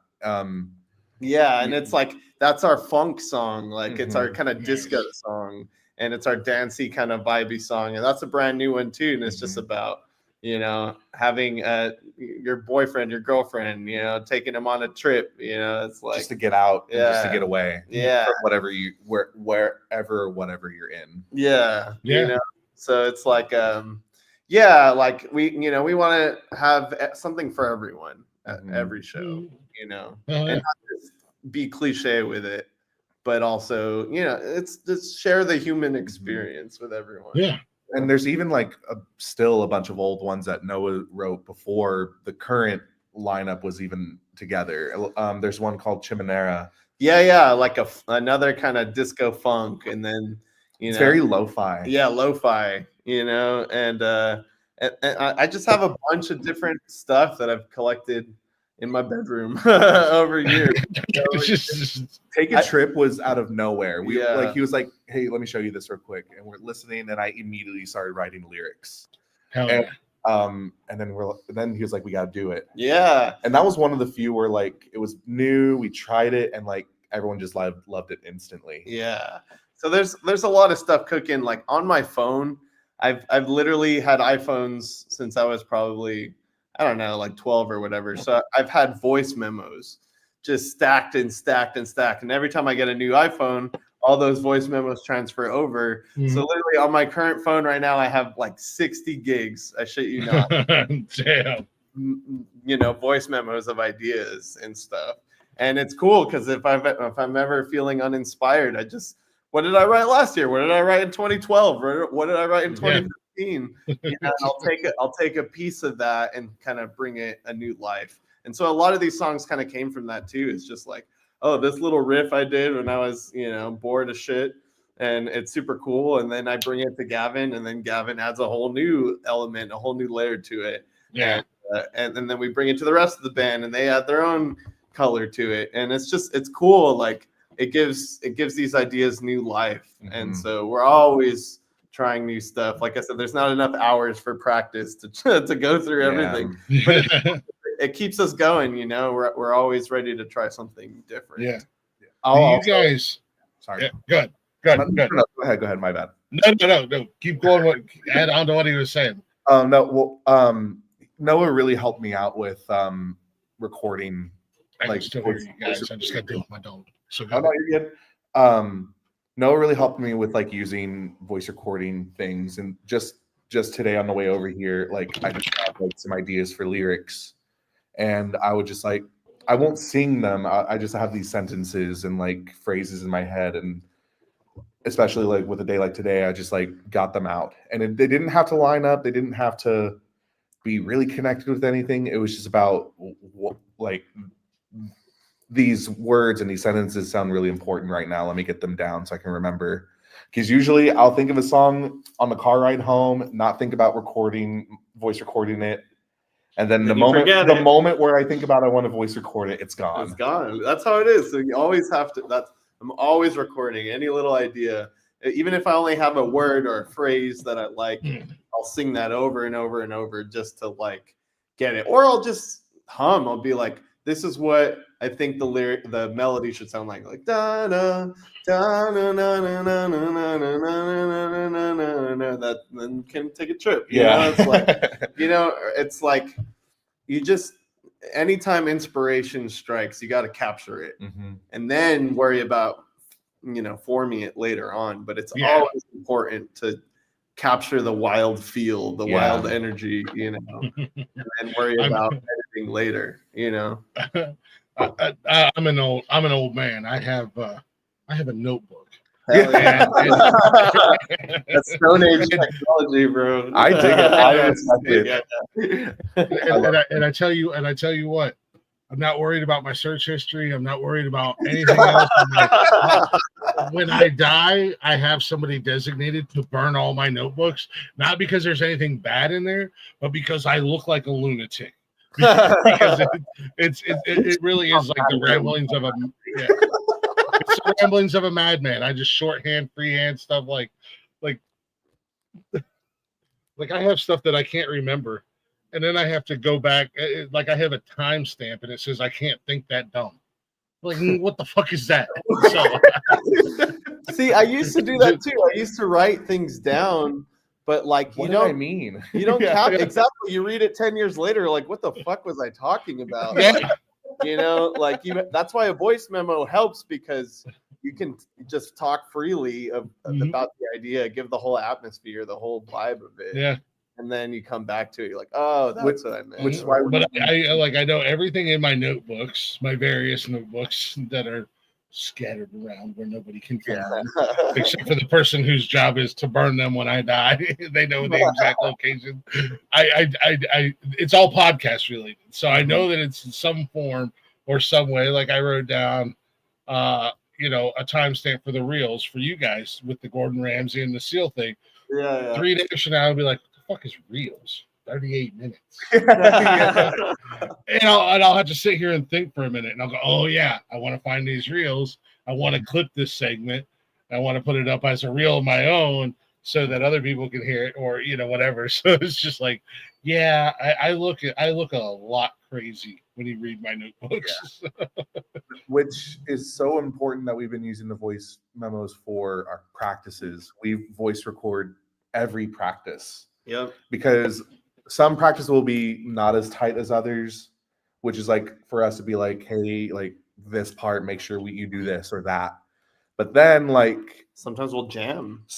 Right. And then sometimes there's just that practice where it's like it's tighter than the live performance. And then like there's something that someone did and we're like, hey, where was that? And then please do that again. And that's how like a lot of the recorded stuff right now is in it, because we captured it. We did it at a show or a practice where someone did like this line, and then we're like, we loved it so much, please do it in a recording. Yeah. Because we have it. We have a reference to it. Yeah. So I'm telling how long do your your practice sessions and stuff like that, how long do you guys usually go for? We don't really look at the time sometimes. You just go. Hours. Like I wish it could be longer. At minimum 2 hours. Yeah. Like I said, there's so much that we would love to work on, but everyone has to work the next day or has something going on. So it's like we always try to meet each other at least for a little bit, and the most important thing is like if we're doing new songs, we'll cover those, or if we have a show the next day or whatever, just run the set, But what we've been doing a lot is sectionals. So it's like me and Gavin will just work on guitar parts, or like me and Carly will work on harmonies, or like me and Ivana will work on string parts or whatever. Ashton and Ivana work on parts together. Or, Jaden will do a sick fucking drum fill and like we'll work on that. So it's about just meeting constantly, but with whoever is available, and then hopefully before a show we can do a full band. Yeah. Practice. But that's kind of how dare them have real have a life outside of the music world. I know. Shame on them. That's my goal, is to get so rich that I just pay everyone salary and like you work. Yeah. You work for us now. Any color core. Yeah, any color incorporated. It just sounds like a cult. I'm in. Where do I sign up? Through Amazon. But I'm trying to start my own cult over here as well. It's not going so good because my guys on the other shows that co-host with me, they like to kick me, and they try to keep me down. I'm not having it. Man. I mean, I feel you though. Like in previous iterations of the band, I've worked with people who did the same thing to me. They didn't like my songs, or they tried to keep me down in some way. And the thing is, I was persistent. I did not fucking give up. And band members came and left, and I kept going. And then we got these guys together, and I'm so happy I didn't give up. And you can't listen to those negative influences because they're all around us every fucking day. My friends, my family, like who you think are supposed to be your biggest supporters aren't. Love you. I'll see you in the morning. I'll see you in the morning. Goodbye, I'm actually a co-host on a show with him. Right on. Cool. See, it's about finding the people that do support you, that do support the vision, that are excited to do something with you. And everyone who isn't in that circle, fucking kick them out. You know, you don't need to, man, get the hell out of here. You know, no, I joke. The guys that I have, the guys here on the network, man, we've got an amazing circle of guys. Like, it sounds like you guys got an amazing band. You know, shout out to the guys, because we might have our issues and stuff like that, but man, they anytime I need one of them, they're right there. Oh, excuse me. And I went through, man, we went through some former co-hosts. We went through some former shows that we were trying to expand and create a network with, and it was just like the vision wasn't there, man. So I totally understand, and I feel you, man. And it's just like, this is my dream, y'all. Like, I don't know about you guys, but this is my dream, and I need you guys on board with me. So I'm glad you didn't give up, man. I truly am, because I'm a new fan to Any Color You Like, and I'm looking forward to watching you guys grow and so much more music coming out. I really am, at the end of the day. So yeah, man, that speaks volumes that you're like, oh, fuck you guys. Exactly. I don't need you bitches. You know, and it's like persistence and consistency, dude. It's like, that's it. If you have the dream, it's your dream for a reason, and it's no one else's dream. And so if you share it and you don't get support, guess what? Keep sharing, because you got to attract your tribe. You got to attract the people like you, man. You know, you were attracted to us just because we didn't give up. I kept posting reels. I'm like, I can reach someone outside of San Antonio, and lo and behold, here you are. All the way out in North Florida, as we like to call it, dude. But yeah, that's we call them South Ohio. You know, keep doing these podcasts until you reach the fan base that is attracted to what you do. You attract your tribe, and that's what I've always been. It's like, someone messaged me the other day. They're like, man, I don't know how you guys vibe. I wish I had my own vibe. And I was like, create one. Create your own vibe and attract your tribe. You know, be a vibe yourself, man. You know, we all have that magic in us. You know, we have that creative spark. And you know, it's up to you to feed that, because if you can't believe in yourself, no one else is going to believe in you. You have to set your mind, be delusional about it. I'm fucking delusional. Fucking die, bro. Like, all day, you know. I am so. I mean, I call myself the goddamn champ, and I say one day, this is like the guys bust my balls, because I have this problem with Joe Rogan, and I don't know why. I just fuck you, Joe Rogan, if you're listening. I love him as a UFC commentator. His comedy sucks. His podcasts are actually pretty good. I just don't like the guy for some reason. I don't want to fight him because he'd kill me. Let's be honest. I'm delusional. But I'm like one day, when people mention Joe Rogan, they're gonna mention me and this network right beside his name. And they're like, you're out of your fucking mind. They're like, you're crazy, dude. I'm like, it's gonna happen. I want a Grammy. I really One day Roger Waters is gonna hit us up, and he's gonna be like, you know what, Any Color You Like, I fuck with y'all. I fuck with the vision. Come on tour with us. David Gilmour's gonna be like, I see what you kids are doing. Yeah, I see what you guys are doing. No, man, you gotta be slightly delusional. You gotta be slightly egotistical. But like you said, man, you got to have those people behind you that believe in what you're doing at the end of the day. Attract your tribe, you know.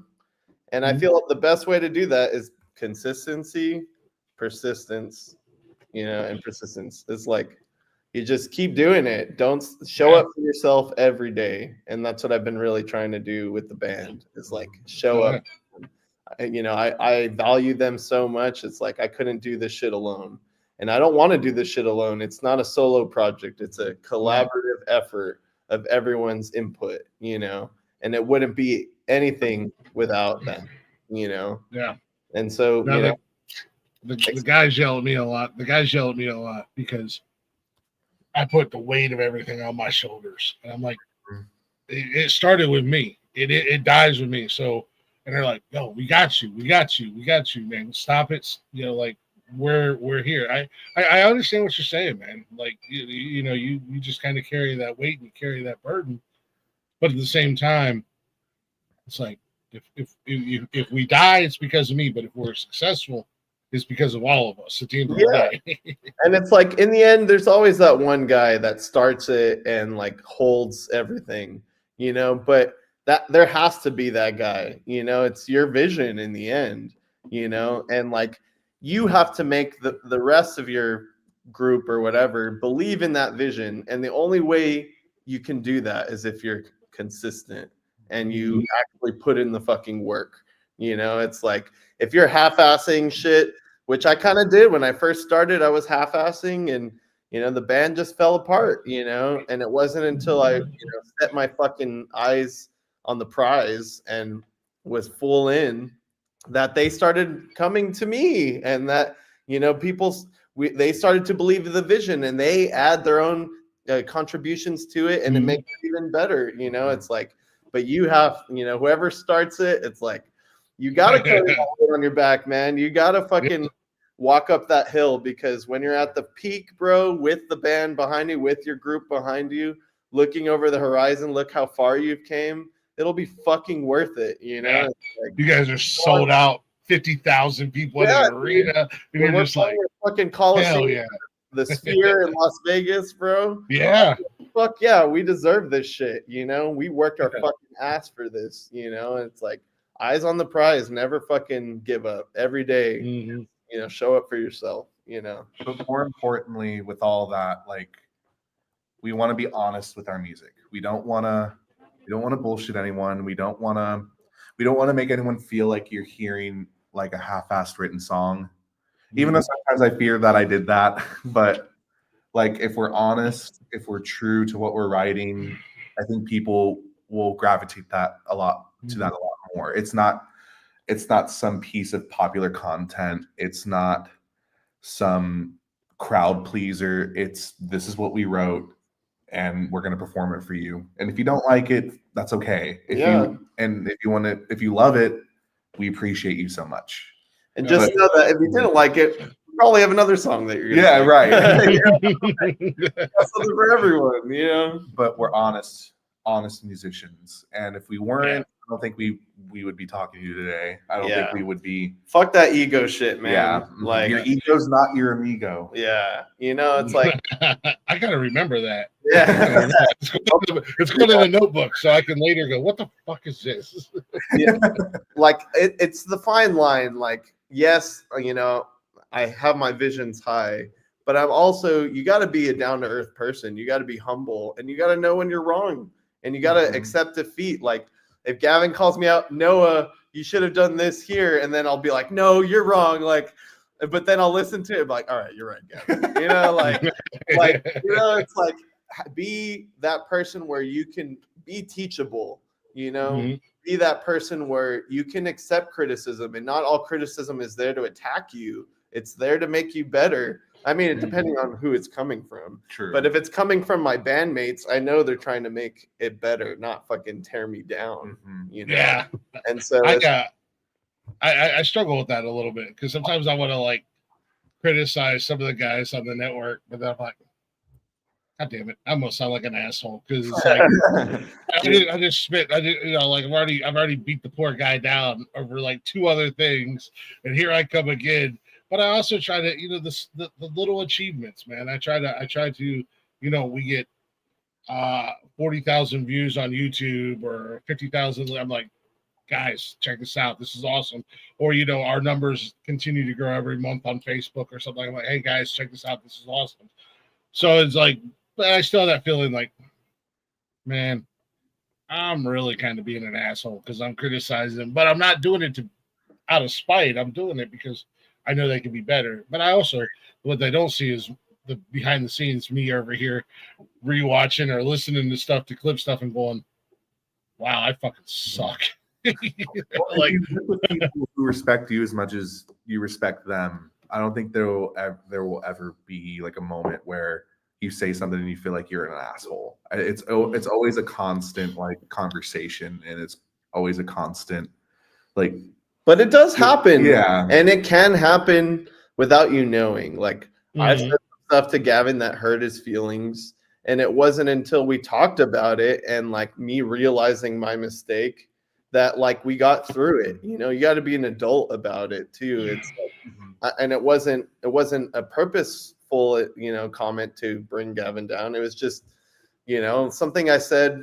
I don't even fucking remember, but like stuff like that. Like sometimes you can come off as an asshole, but it takes real people to ground you and be like, hey man, like you know, you said this, but you know, I don't agree with it. And then it takes someone to receive that and be like, you know what, you're right. Let me adjust my actions and fix that, you know? So it's like, it's always the constant game of, you know, making sure we're on the same page, but it takes the willingness of both parties to be willing to work with each other. Yeah. Like, you know, I've been wrong. I've like suggested something or said something that may have been like untoward for someone, but like, was it intentional on my end? No, but was it something that I could have said differently, or was it something I could have analyzed a little better before saying something? Absolutely, I have. And Violet's a little bit about that too. Like, well, no, it's broke her heart on St. Mary's Street. It's a country song of ours. Yeah. You guys got a little country in you, huh? Okay. For everyone. Okay. So yeah, like, nice. with I Broke Her Heart on St. Mary's Street, but usually when it comes down to a heartbreak song in country, it's about, oh, she was awful and I'm bashing her. No, it's actually about my actions and how I was wrong. Yeah. And because typically people write songs about that, but I want to be honest. I want to let people know that I fucked up too. Yeah. Because I mean, we're all fuck ups here and there somehow. Yeah. But like, if we're honest about it and we do everything that we can to change it, like, people are gonna be more forgiving about that. And communicate, you know, communication is so key. Like sometimes we'll say something and then we just get really put off by it, and if we don't talk to each other, we're only gonna get hurt more and more each day. It's not until we talk about it and then we work towards fixing it. You know, it's like communication is fucking key. And if you really feel like, hey, my homies need to be putting in this work, you know, show them by your actions. Show them like, hey, look, this is what I do every day. You know, I would like, you know, if you're in this with me, like, I would like the same kind of support, you know, and like, and if they're not willing to put that in, bro, then shit, you know, find someone else, man, who is. Excommunicado. Yeah, well, that's the thing. I think that's the thing a lot of people don't realize. And like you said, Gavin, you know, there are a lot of country songs out there, whether it be male or female, or any genre of song, breakup songs. You know, they want to bash the other person. What a lot of people forget in relationships, whether it's a relationship, boyfriend, girlfriend, husband, wife, you know, whatever that relationship status is, family, friends, significant other, it's a two-way street. It is a two-way street. It's not a one-way street, you know. So to be able to have that, I mean, it happened with my co-creator, the guy who co-created this whole thing with me from Jump Street when we were just doing the original show. I asked him a simple question.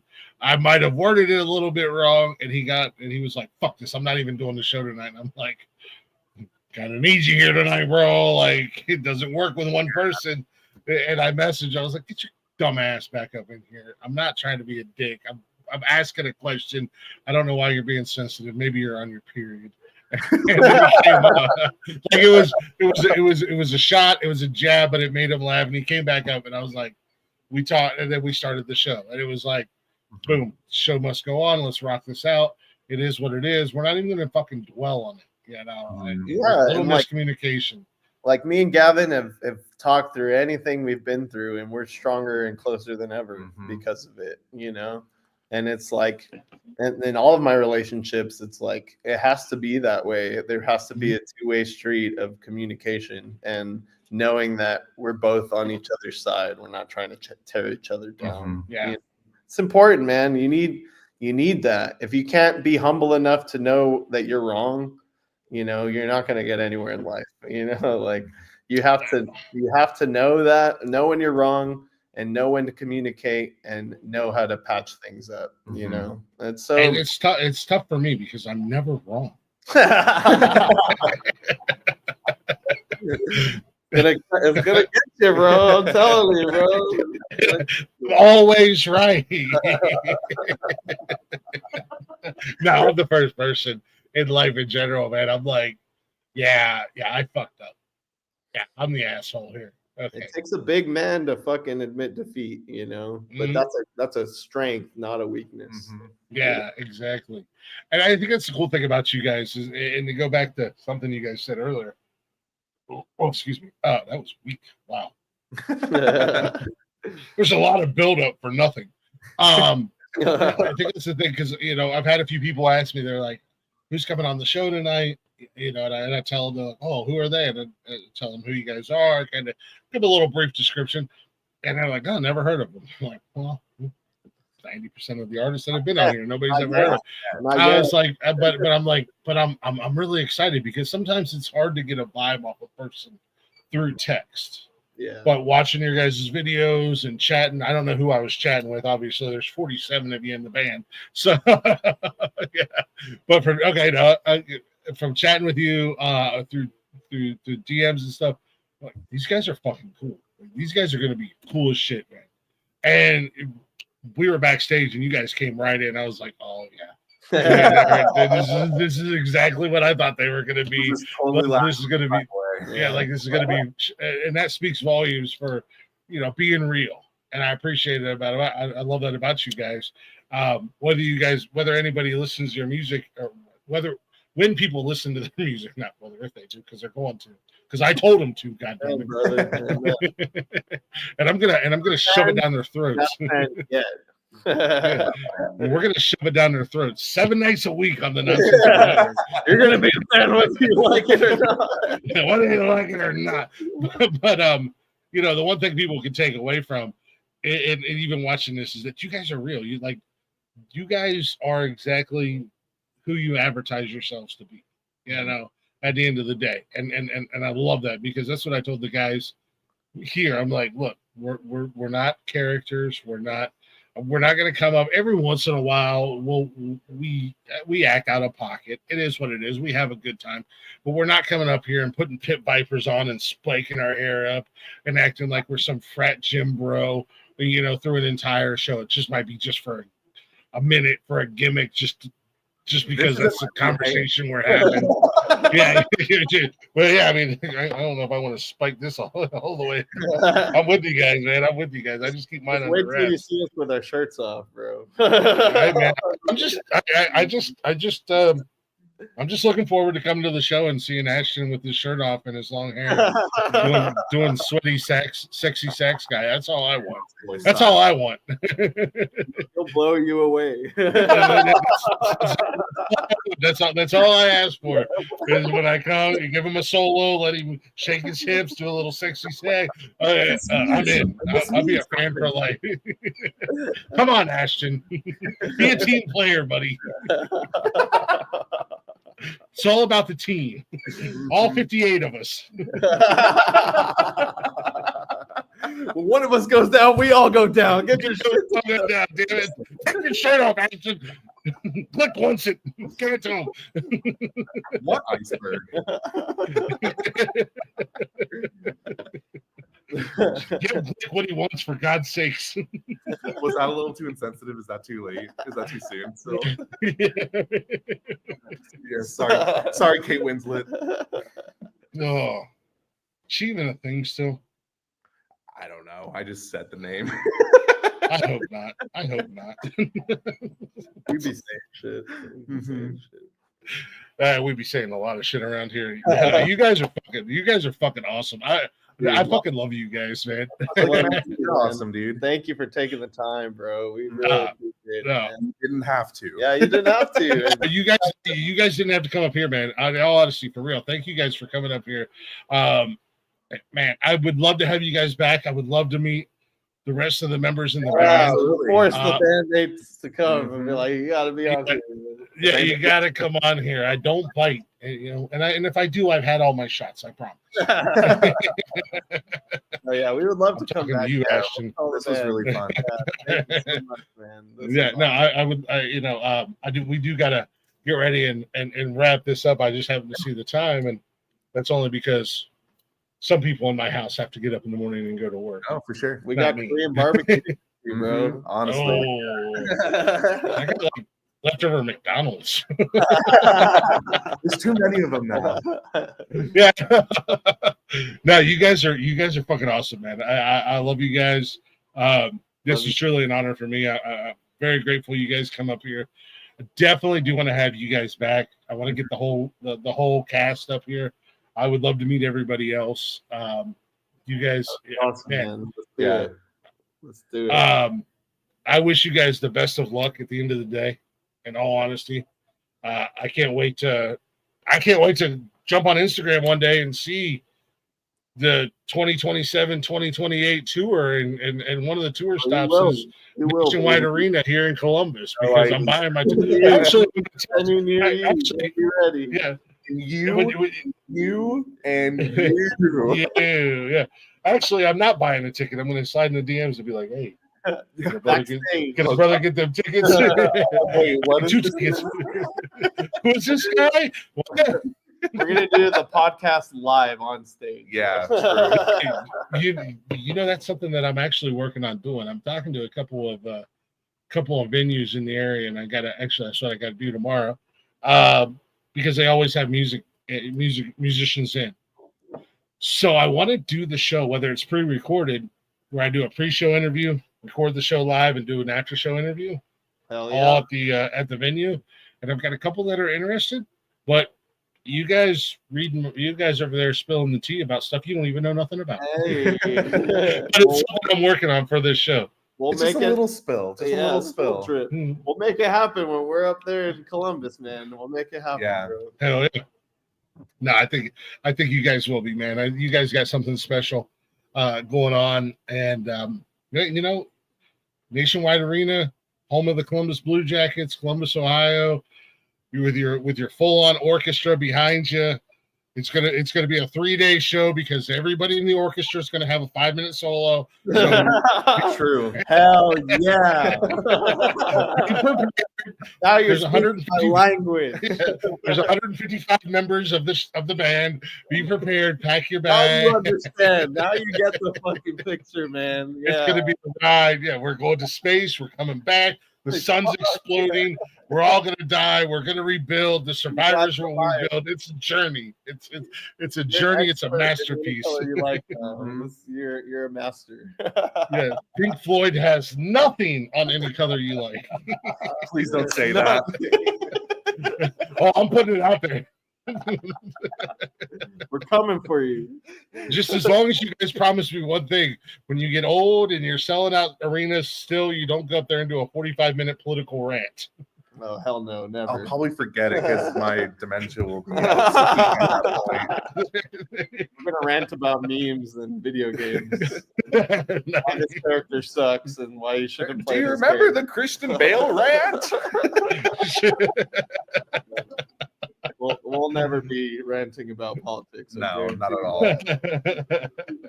Nice. CNN's doing that for us. Yeah. Yeah, guys, you guys are fucking amazing. Shout out real quick where everybody can find you again. Let everybody know where they can find your social media, your music. If you got upcoming gigs in the Texas area, let everybody know real quick what you got going on, where you got it going on, when it's happening. And All right. So real quick, if you haven't already, follow us on Instagram, ACYL Music. Right Hell down yeah. there. It just popped up. Now, if you got a Facebook, you could type in any color you like. Also, facebook.com/ACYL Music. On YouTube, ACYL Music. On Threads, ACYL Music. On MySpace, ACYL Music. On RuneScape, ACYL Music. We're everywhere. On We're Club also Penguin, ACYL Music. We're streaming on Spotify and iTunes and any other known Yeah, we're on streaming everything, service. Amazon Music, Tidal, everything. You just type us up. If you get confused, if you see too many Pink Floyd stuff, turn back and type in Any Color You Like San Antonio. You'll be sure to find us there. Upcoming shows. One sec. All right, so I just found you guys on Facebook. there you go. There you Follow us there. That's And for San Antonio lovers and hometown residents, March 20th at the Rah Rah Room.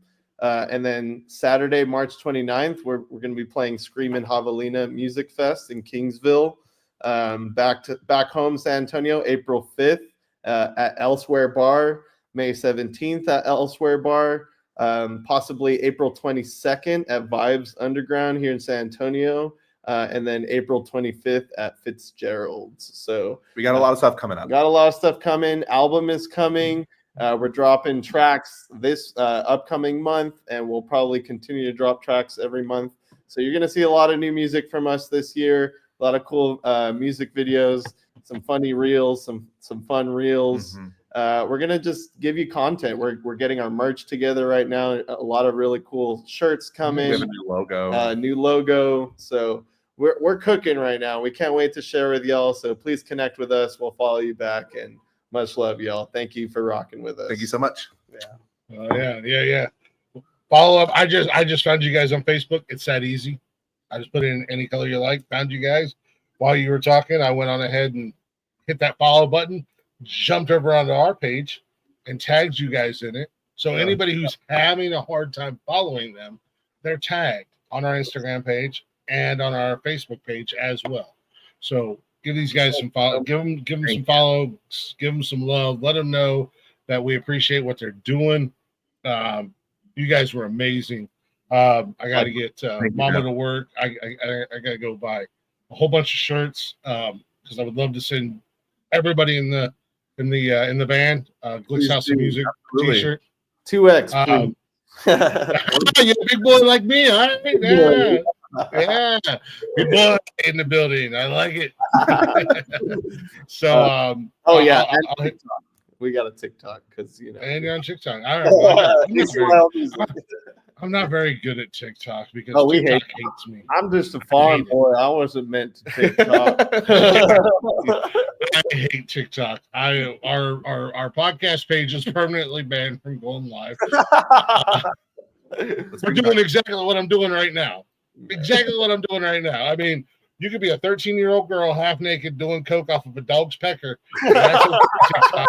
But the guy comes up there and just starts stalking and hanging out and having a good conversation. You're going to permanently ban his life. Whatever. It is what it is, TikTok. You're weird, you Chinese bastards. Fucking weirdos. But nonetheless.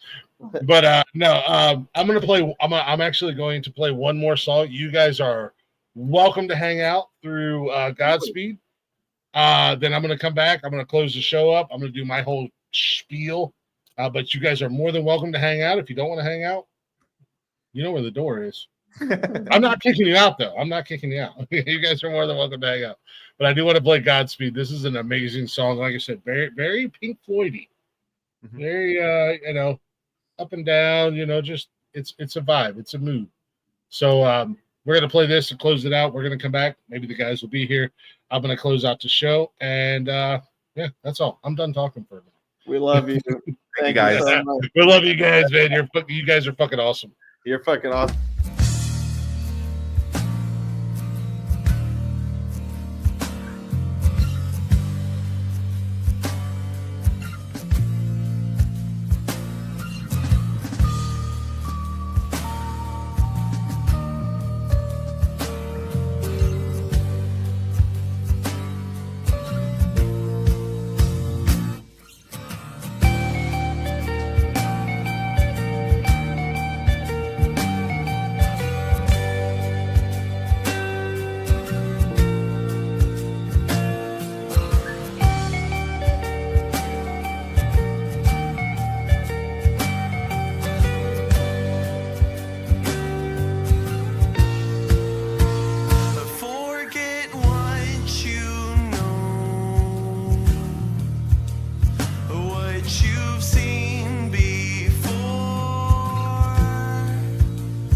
taking paths unknown,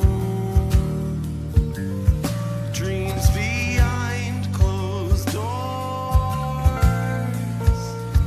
for the way we'll go, you'll just have to see past the universe to infinity, traveling through, never coming home, traveling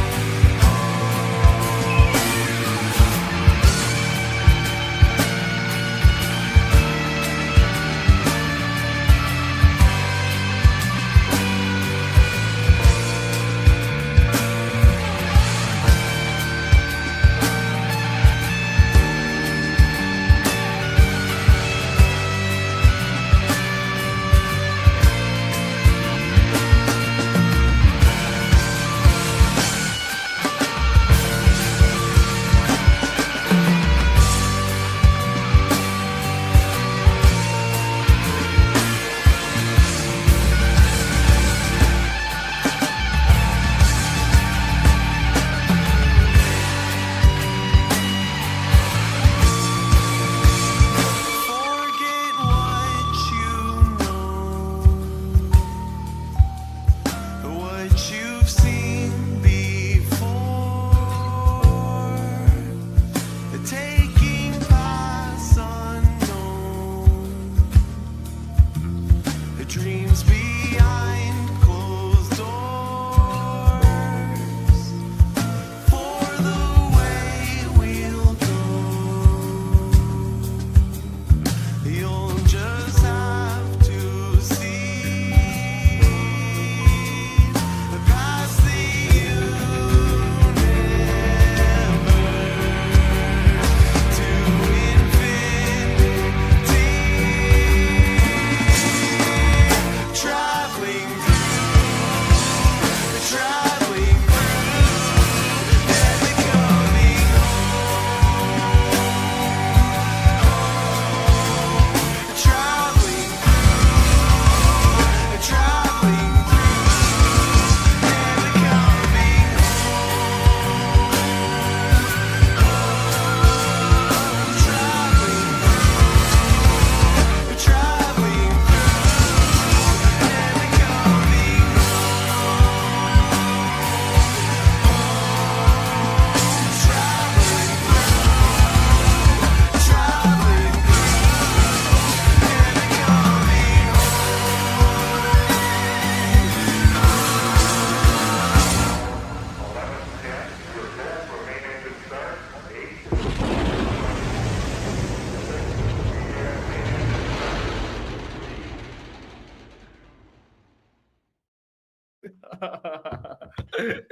I was just Took you to space there real quick. welcome to Smith. Like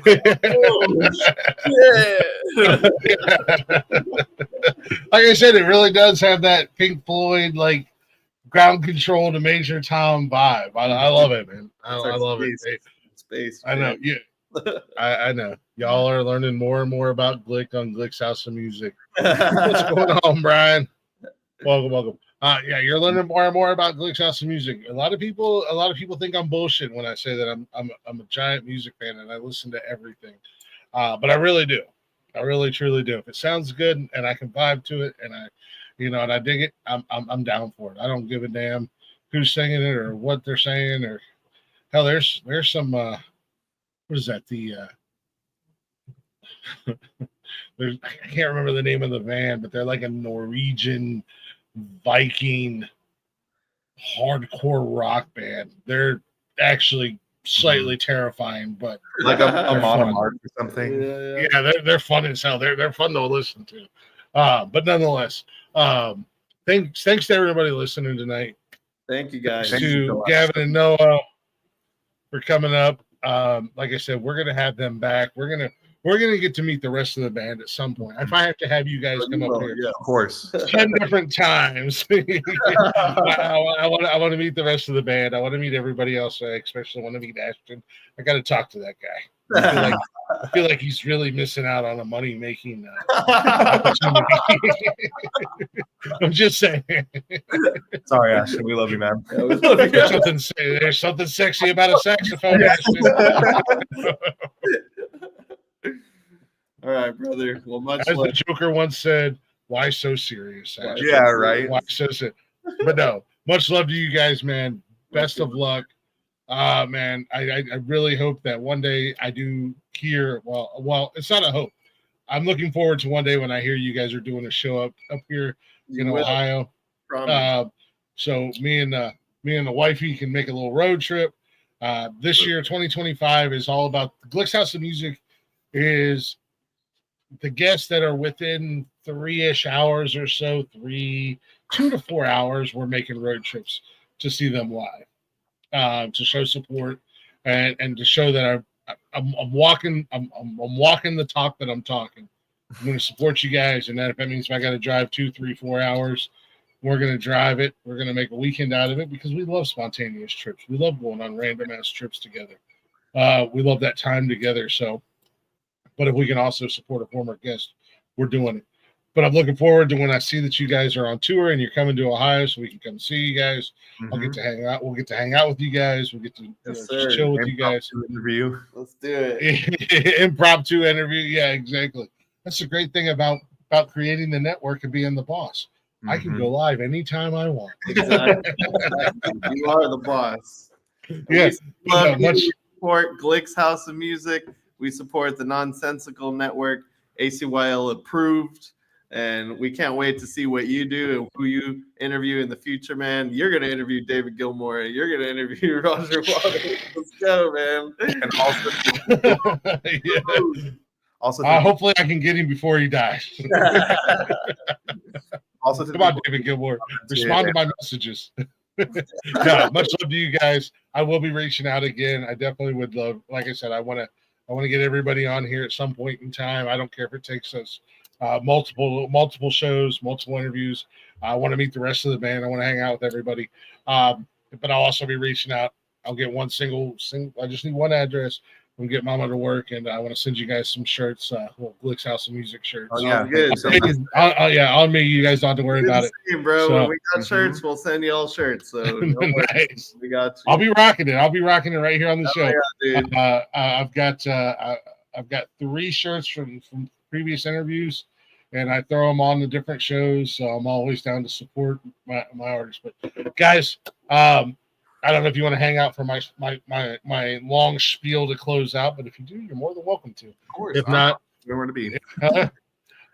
again, thank you guys for listening. Thank you guys for hanging out right here on Glick's House of Music. You guys know me. Much I'm Glick, love. baby. We got Noah and Gavin here from Any Color You Like, ACYL. Do not go to YouTube and look up ACYL because you will not find their pretty faces. Nope. ACYL. ACYL music. We got the music. You're going to find a very scary bald man. Yeah, But, thanks to the commenters too. We appreciate y'all. seriously. Yeah, Mhm. thank you guys. Thank you for showing Make the sure love. you guys check us out everywhere: Facebook, Instagram, TikTok, and Twitter, or X, whatever it's called. Shows are live Monday through Sunday on Facebook, YouTube, and Twitch. And you can listen anytime, any place, wherever you listen to podcast at. Huge shout out to our truckers, because you guys are the only ones out there with the attention span to listen to not only our podcast, but their 45-minute songs.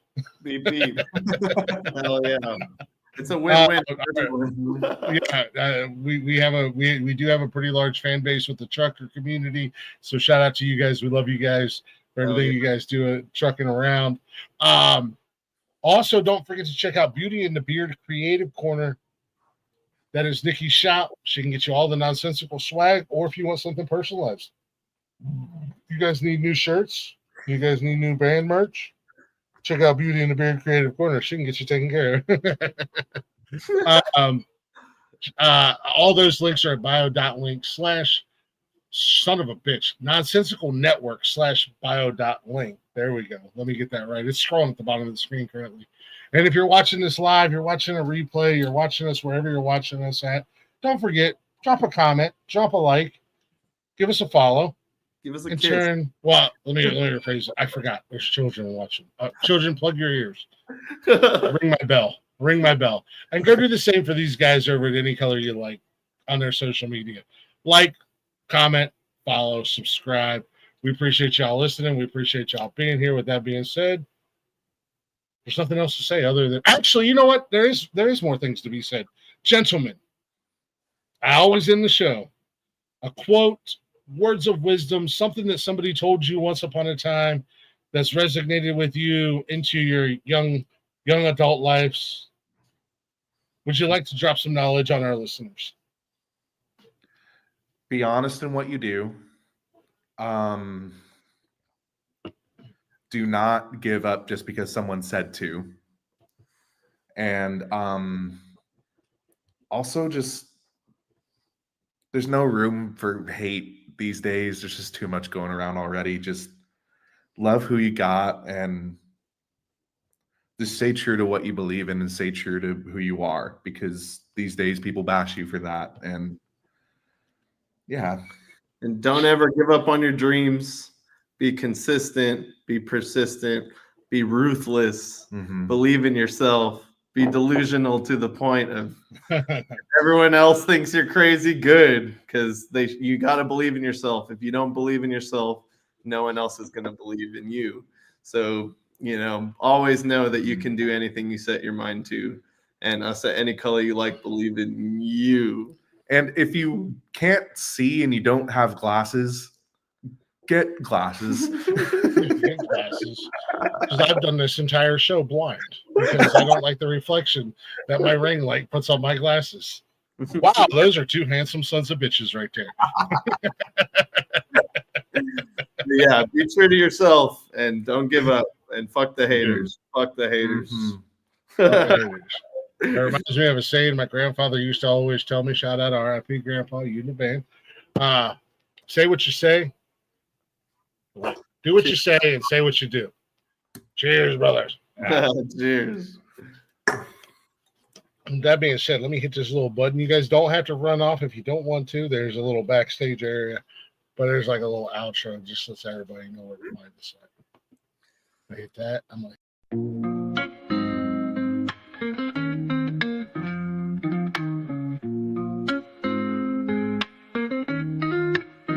Nonsensical network, different flavor every day. Movie talks, new flicks hitting the display. Microphone magic, musicians spill the praise. From reptiles to motorsports, burning rubber craze. Football crashes, touchdowns, epic plays. News spinning, catching on the latest phase. Gleaming cars, engines roaring up the pace. Street tales, urban stories we embrace. Tune in every week, diverse. Groove to the beats, let the rhythm immerse. Lyrics flowing, ciphers full of verse. Nonsensical network, feel the universe. Interviews buzzing, stars in the circuit.